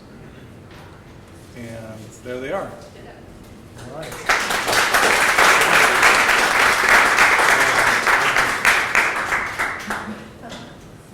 Thank you, Colleague. What a great name. That's the name of their team, by the way, Steve and Colleen. So next we have Brian and Jim, two guys that really know industry. So I'm very excited about their presentation too. So take it away, guys. Thank you very much. Let's get out of this, right? Or just getting mine open. There we go. There we are. And slideshow. Is this the thing that goes forward and backwards? Yes, sir. And I'll take that. Go for it. You get this? That means I get to stick close. That's good. You like that? Where's the one that goes forward? And I can advance us too if you want. Okay, yeah, you can do that. Okay. let's see. So we're going to make this pretty brief since everyone pretty much stole our thunder. However, and good teacher does not sit behind the podium, so I'm going to walk you. They don't need to see me. Jim's the pretty ones up front. So everyone gets to look at Jim while I talk, no problem. But we're going to talk about classic meetups. That's what we're talking about today. And the first one, here's one classic one. We love this one. Hey, remember? Abbott and Costello meet Frankenstein. Classic meetup. I asked Jim, I said, well, who's Abbott and who's Costello? He says, I don't know, but I think you're Frankenstein, Brian. And there's more classic meetups. So our next one, who can forget when Harry met Sally? You know, just pulled my heartstrings. But the most important meetup is when industry meets BIPF, starring Jim Hyder and Brian Bejichka, the world's most interesting man. Self-proclaimed, by the way. Like I told Jim last night, I looked at about 20 women and had 20 dates. I mean, I'm so popular, being the most interesting man now.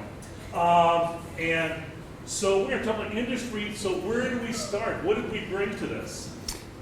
So I brought a semiconductor manufacturing, nanotech fabrication, and instructional design to the table.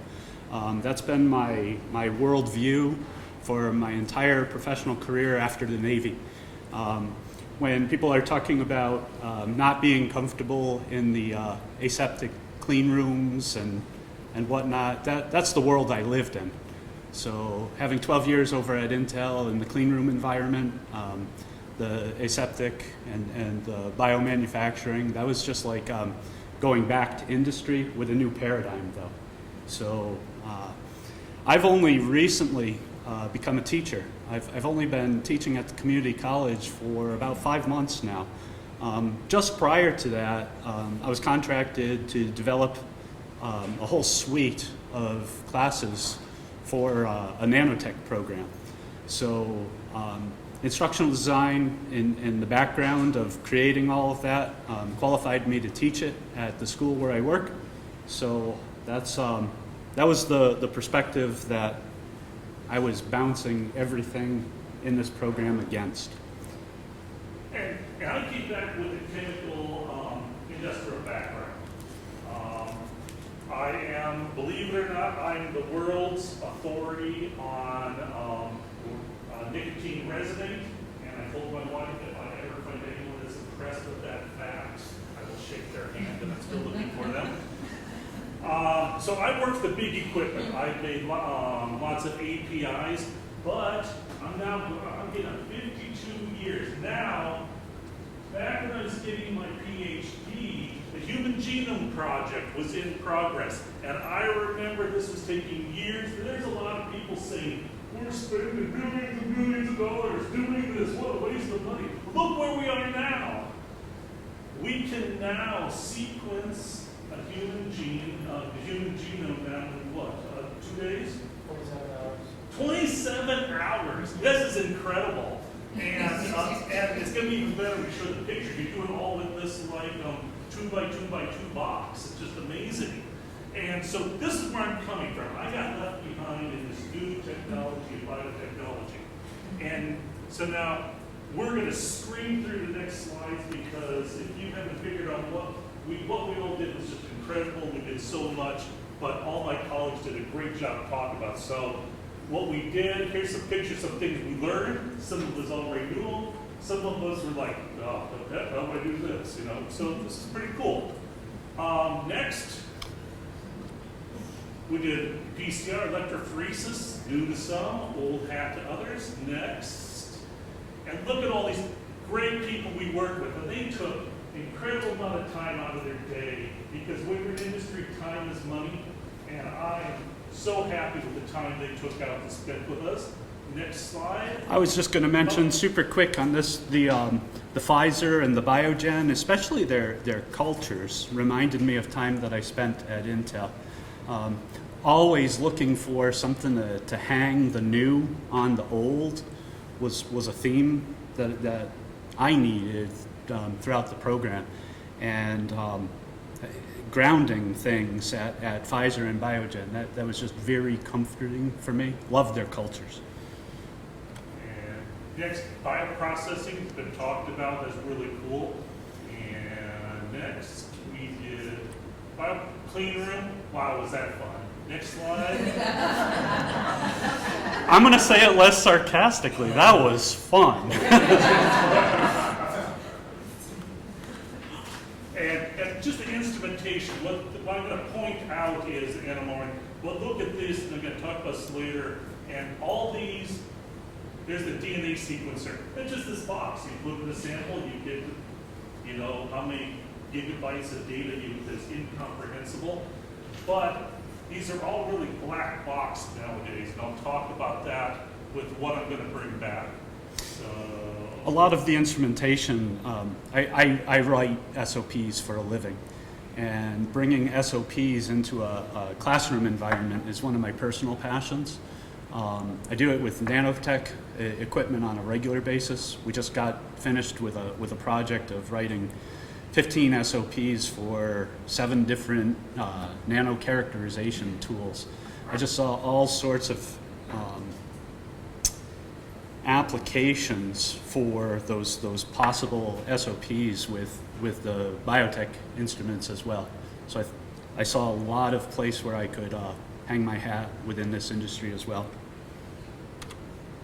and so I'll go through what I'm going to do. I am now transitioning from industry to middle school science teaching.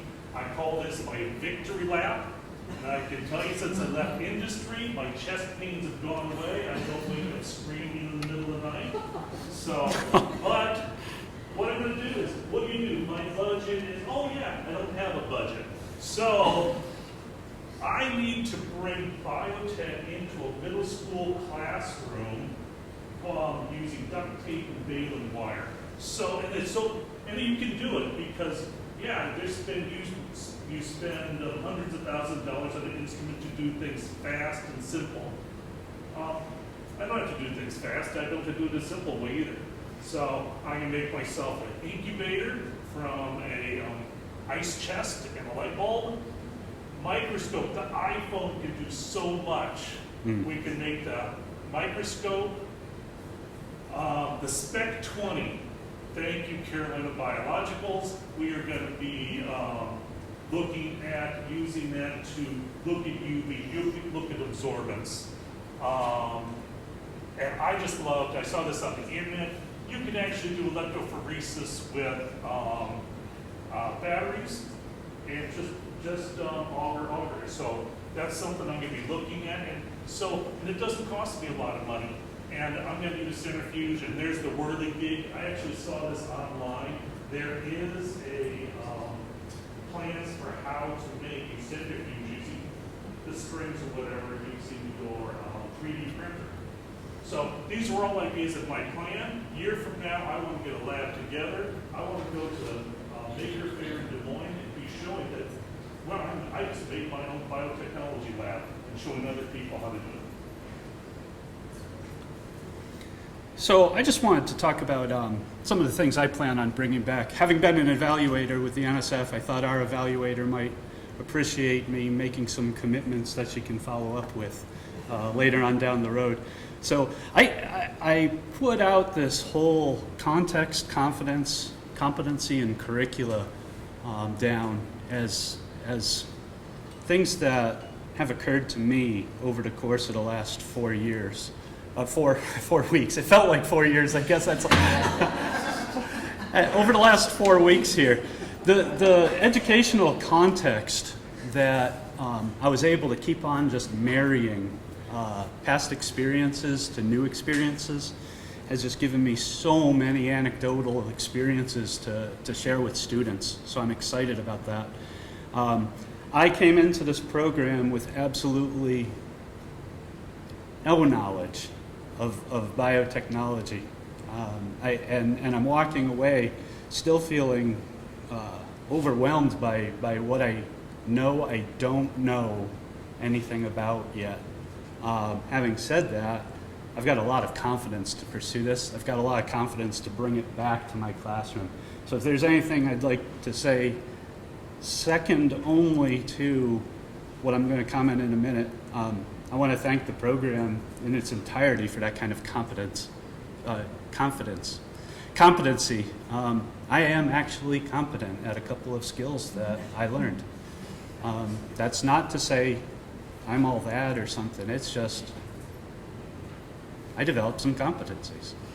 That coming from that idea that I know nothing to actually demonstrating competencies, that's a compliment to the program. I have all sorts of plans for adding additional curricula. I won't necessarily bore you to tears with all of these, but very specific exercises that I plan on adding to the courses there. There's immediate ROI that I can insert into the curricula and be teaching this within the next quarter. I would call out one thing. The Southwest Center for Microsystems Education has a DNA microarray kit that I took at a summer conference one time, and it was one of those things that, again, just felt lost coming out of it because of that lack of confidence. I was reviewing some of that material because I've been wanting to plug it into my curriculum. I'm actually super excited to add that because I feel confident again. Some of the medium hanging fruit that I identified, it's going to either need some sort of permissions or fundings. I work with the SEMI Foundation and their High Tech U.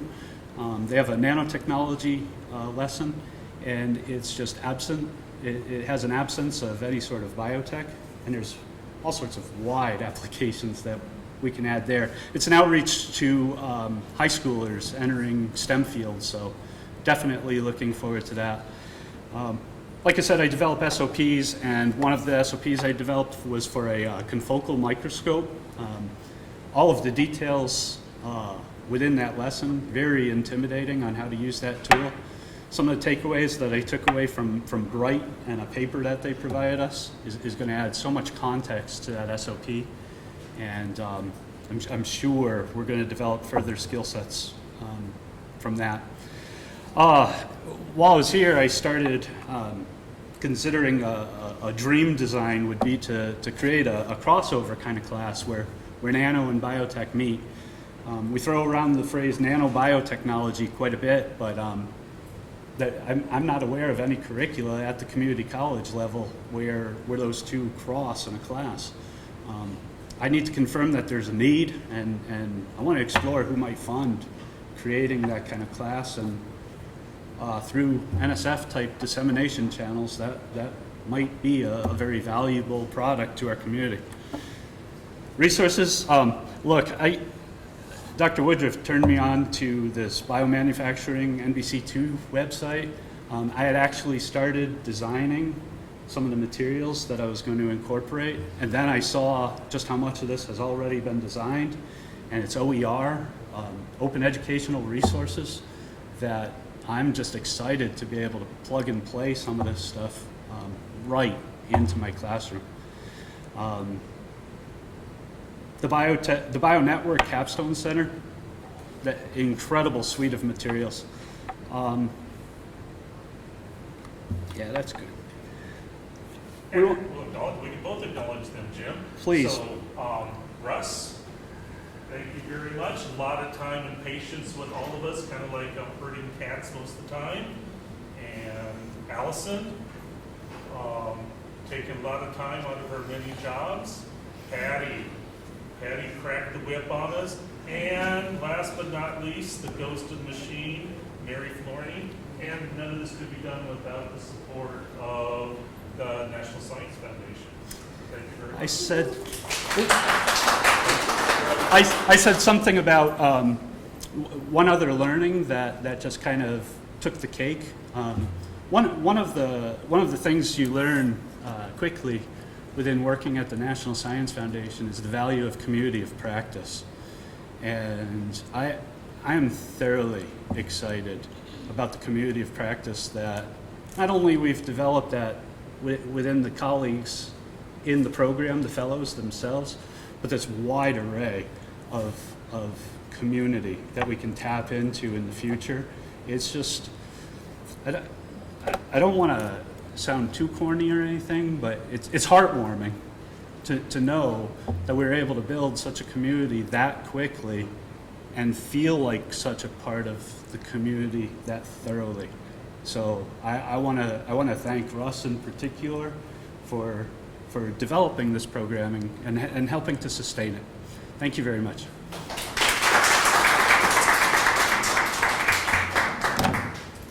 Jim, thanks. Thanks, Brian.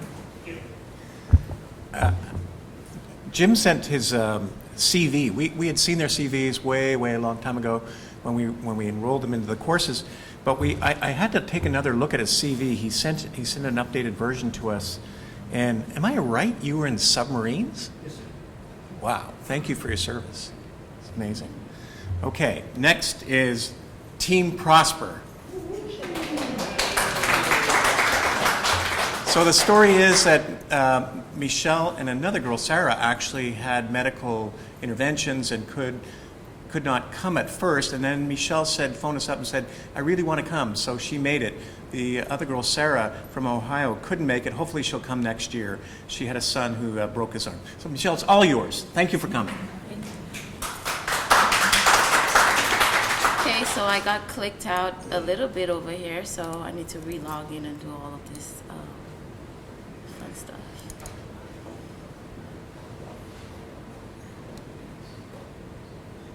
Is that you?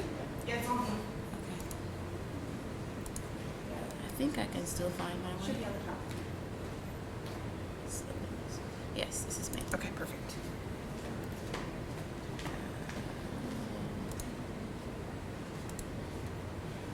Okay, hi, I'm Michelle Prosper from Houston, originally from the island of St. Lucia, but I live in Houston.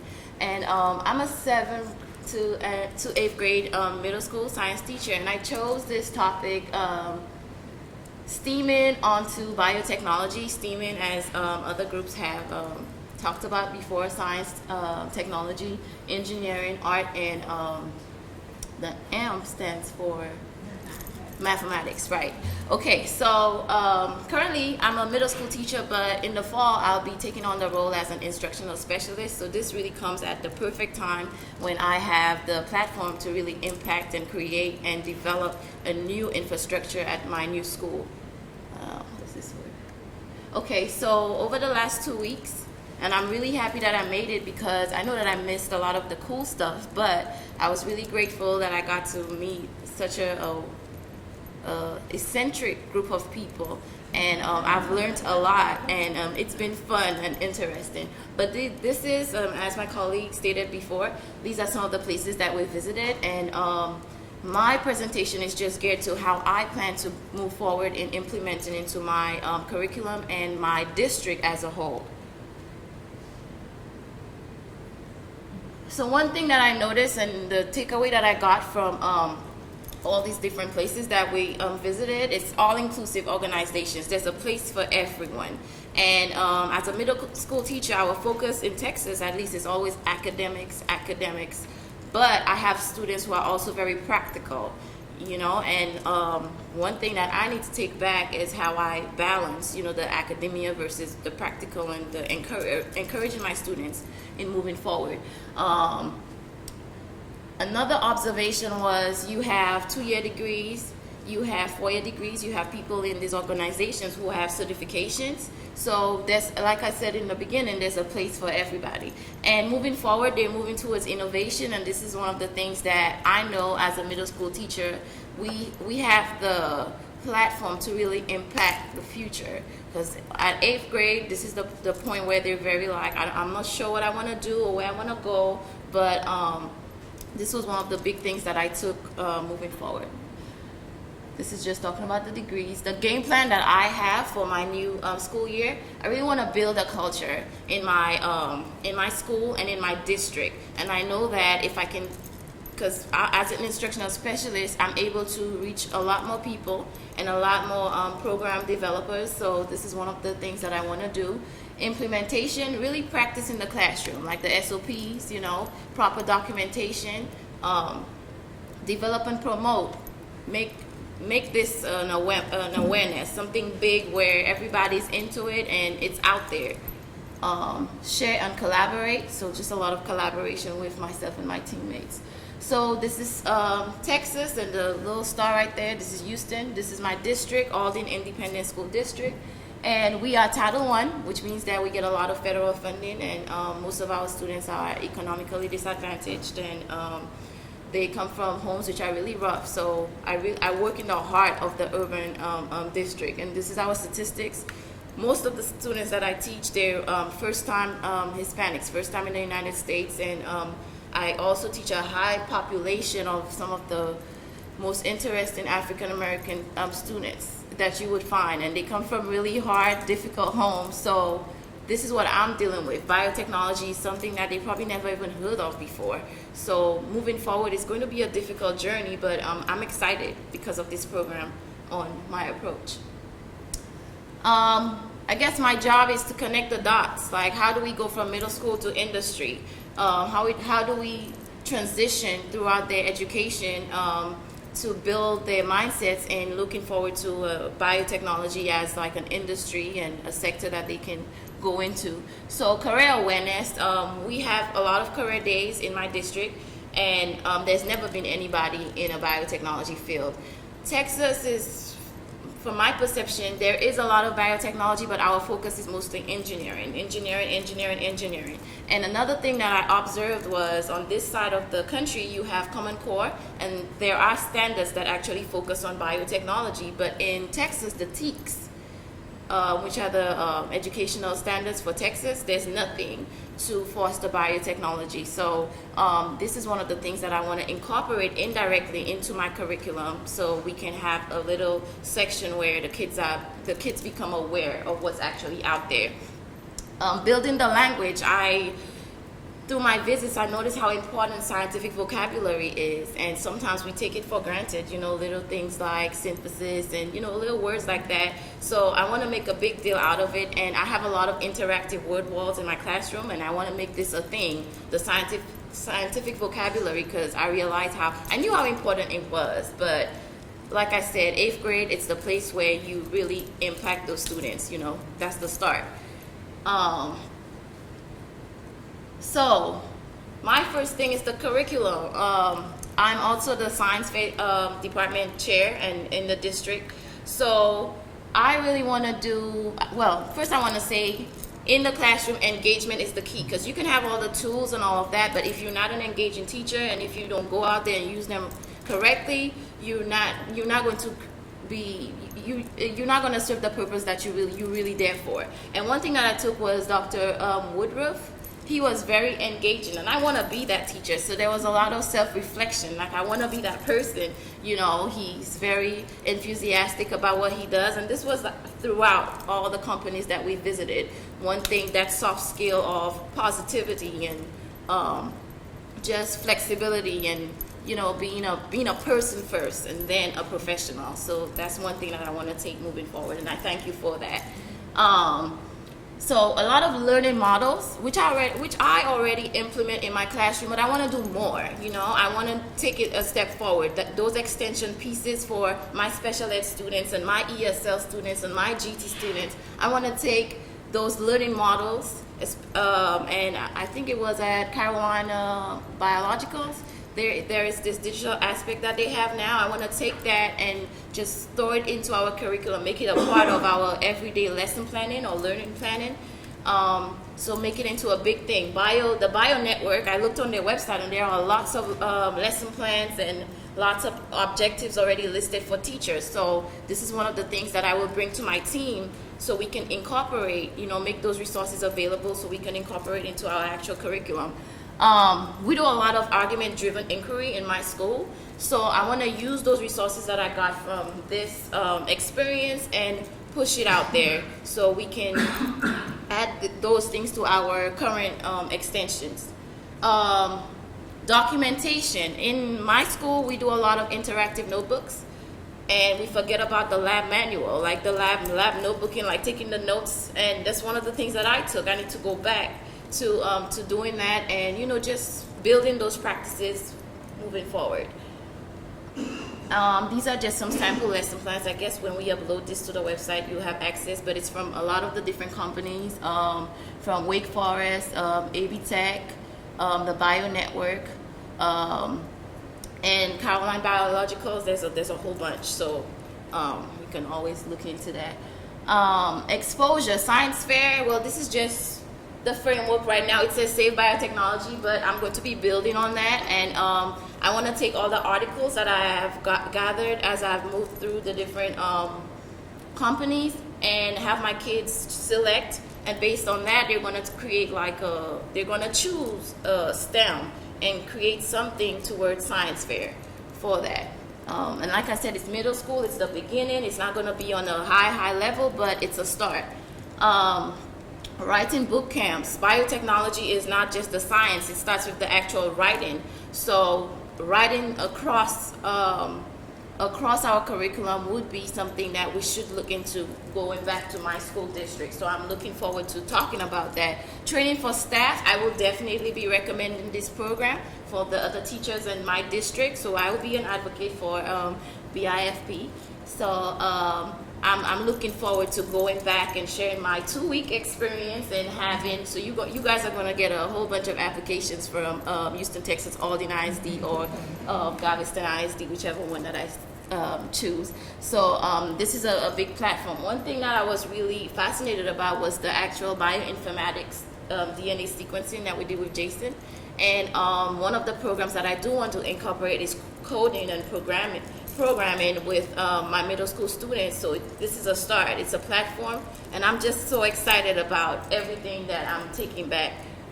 And the mindset needs to change from us, the teachers. So, we can tell the kids all day, but if your mindset is not a positive one, it's not flexible. This is why I have soft skills in red, because it's one of those important things. You can have all the information, all the resources, but if your mindset is not what it's supposed to be, you're not going to move forward. So it's one of the things that I want to.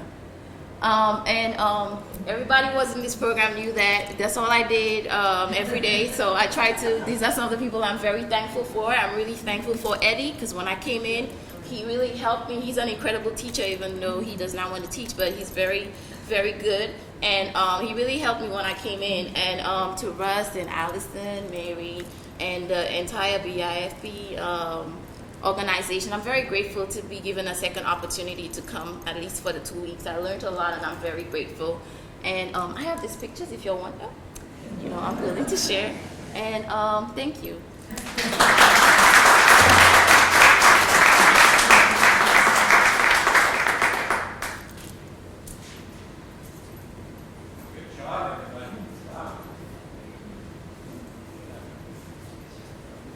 Any questions for the fellows? No?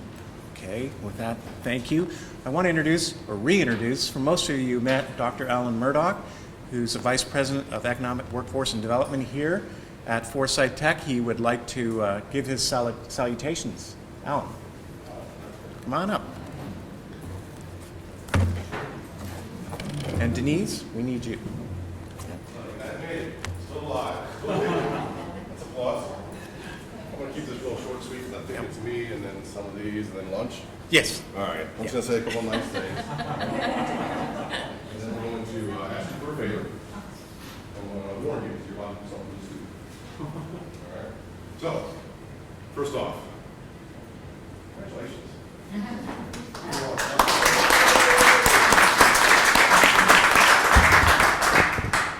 So you were selected for this program, and Russ, I think, did a really good job and didn't put any idiots in here.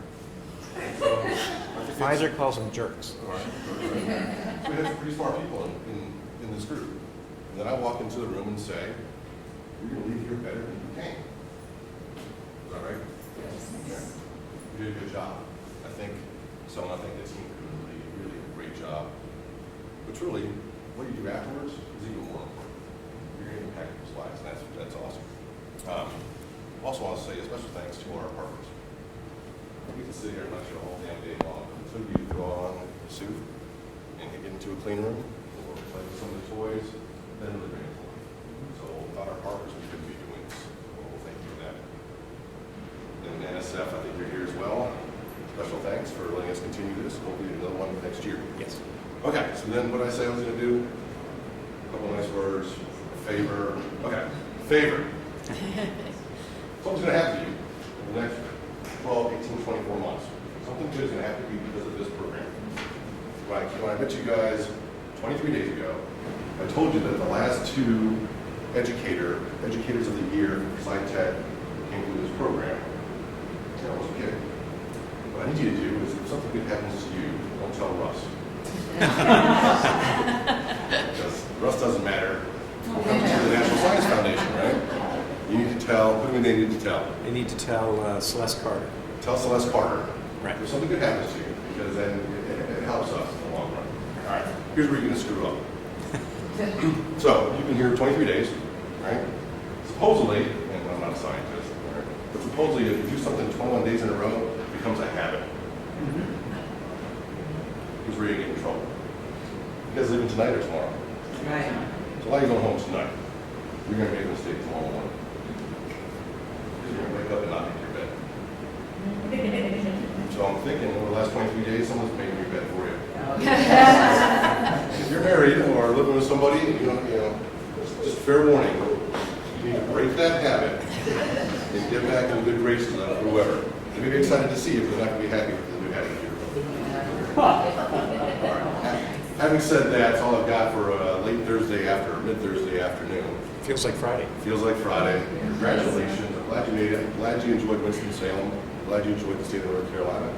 And keep us in your good graces as you talk about us, about your career. And I think I'm done.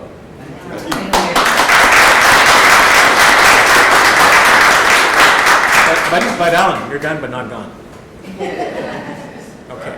Now, this is like a graduation ceremony, but it's going to be a quick graduation ceremony. Okay, very efficient. We're very businesslike in economic workforce and development. So Sabrina, you have to come and open up the graduation ceremony.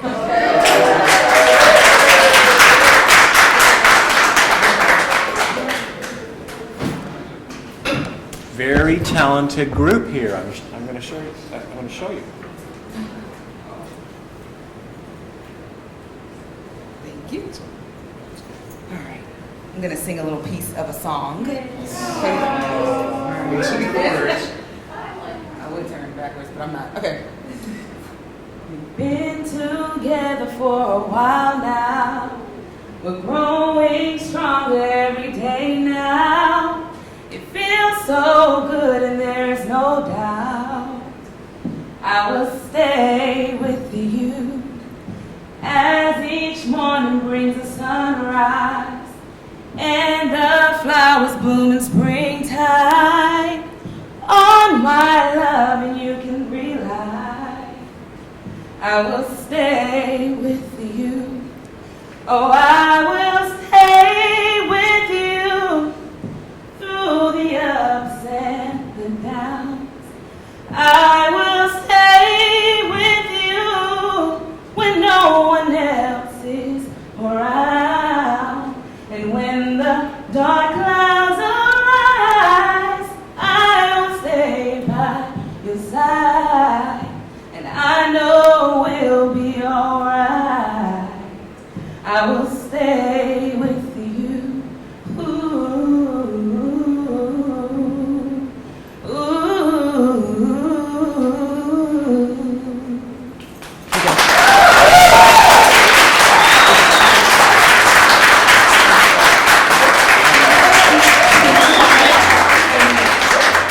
Can you imagine being in a van for 21 days and Sabrina's singing in the back like that? Okay, I've got to ask faculty and staff to come on up real quick, and we're going to have a line. And partners, come on, Judy. Caroline, come on.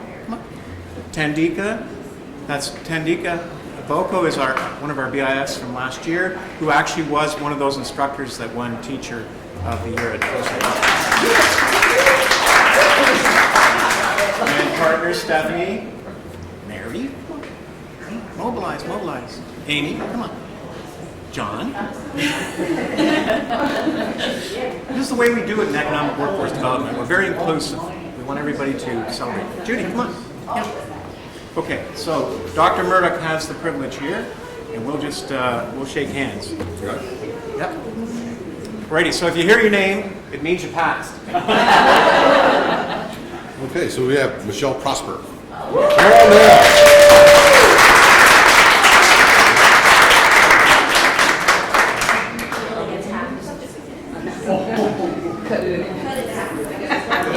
Congratulations. Thank you. You bet.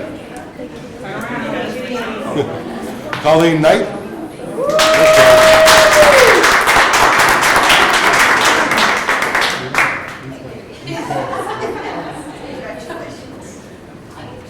Congratulations.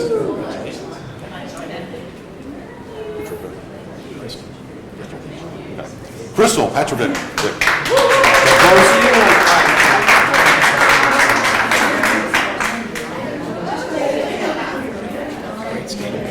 Oh, Maine, there we go. Thank you.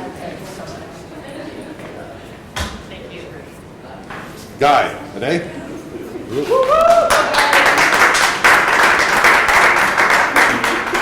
Congratulations, Guy. Yes, sir. Okay.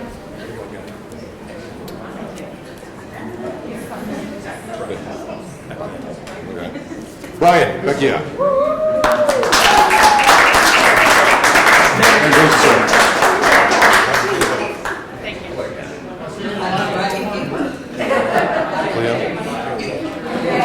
Cleo, roll. Tap in the back.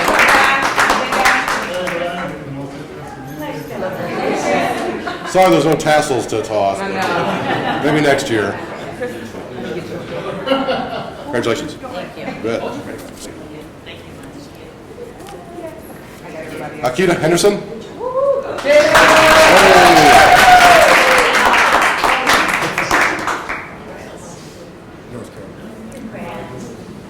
Oh, you're one of us. You're a North Carolinian. Thank you. Alrighty. Yeah. Stephen Brown.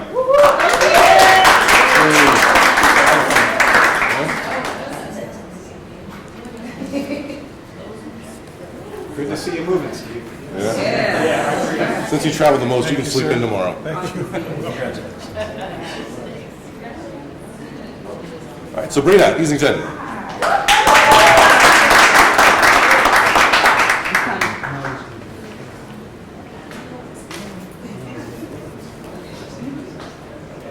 Congratulations.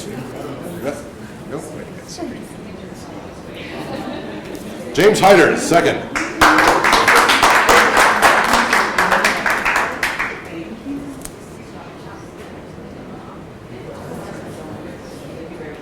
Congratulations. And Heather Smith.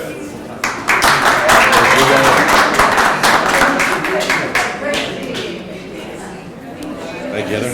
Thanks for completing.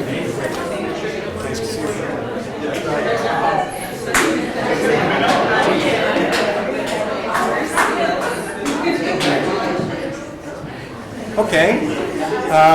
As is tradition with BIFF, we take a picture, right? So class photo and then lunch. Class photo? Did we miss it? We didn't miss it. We got them all. We got them all. Class photo. Class photo. Class photo.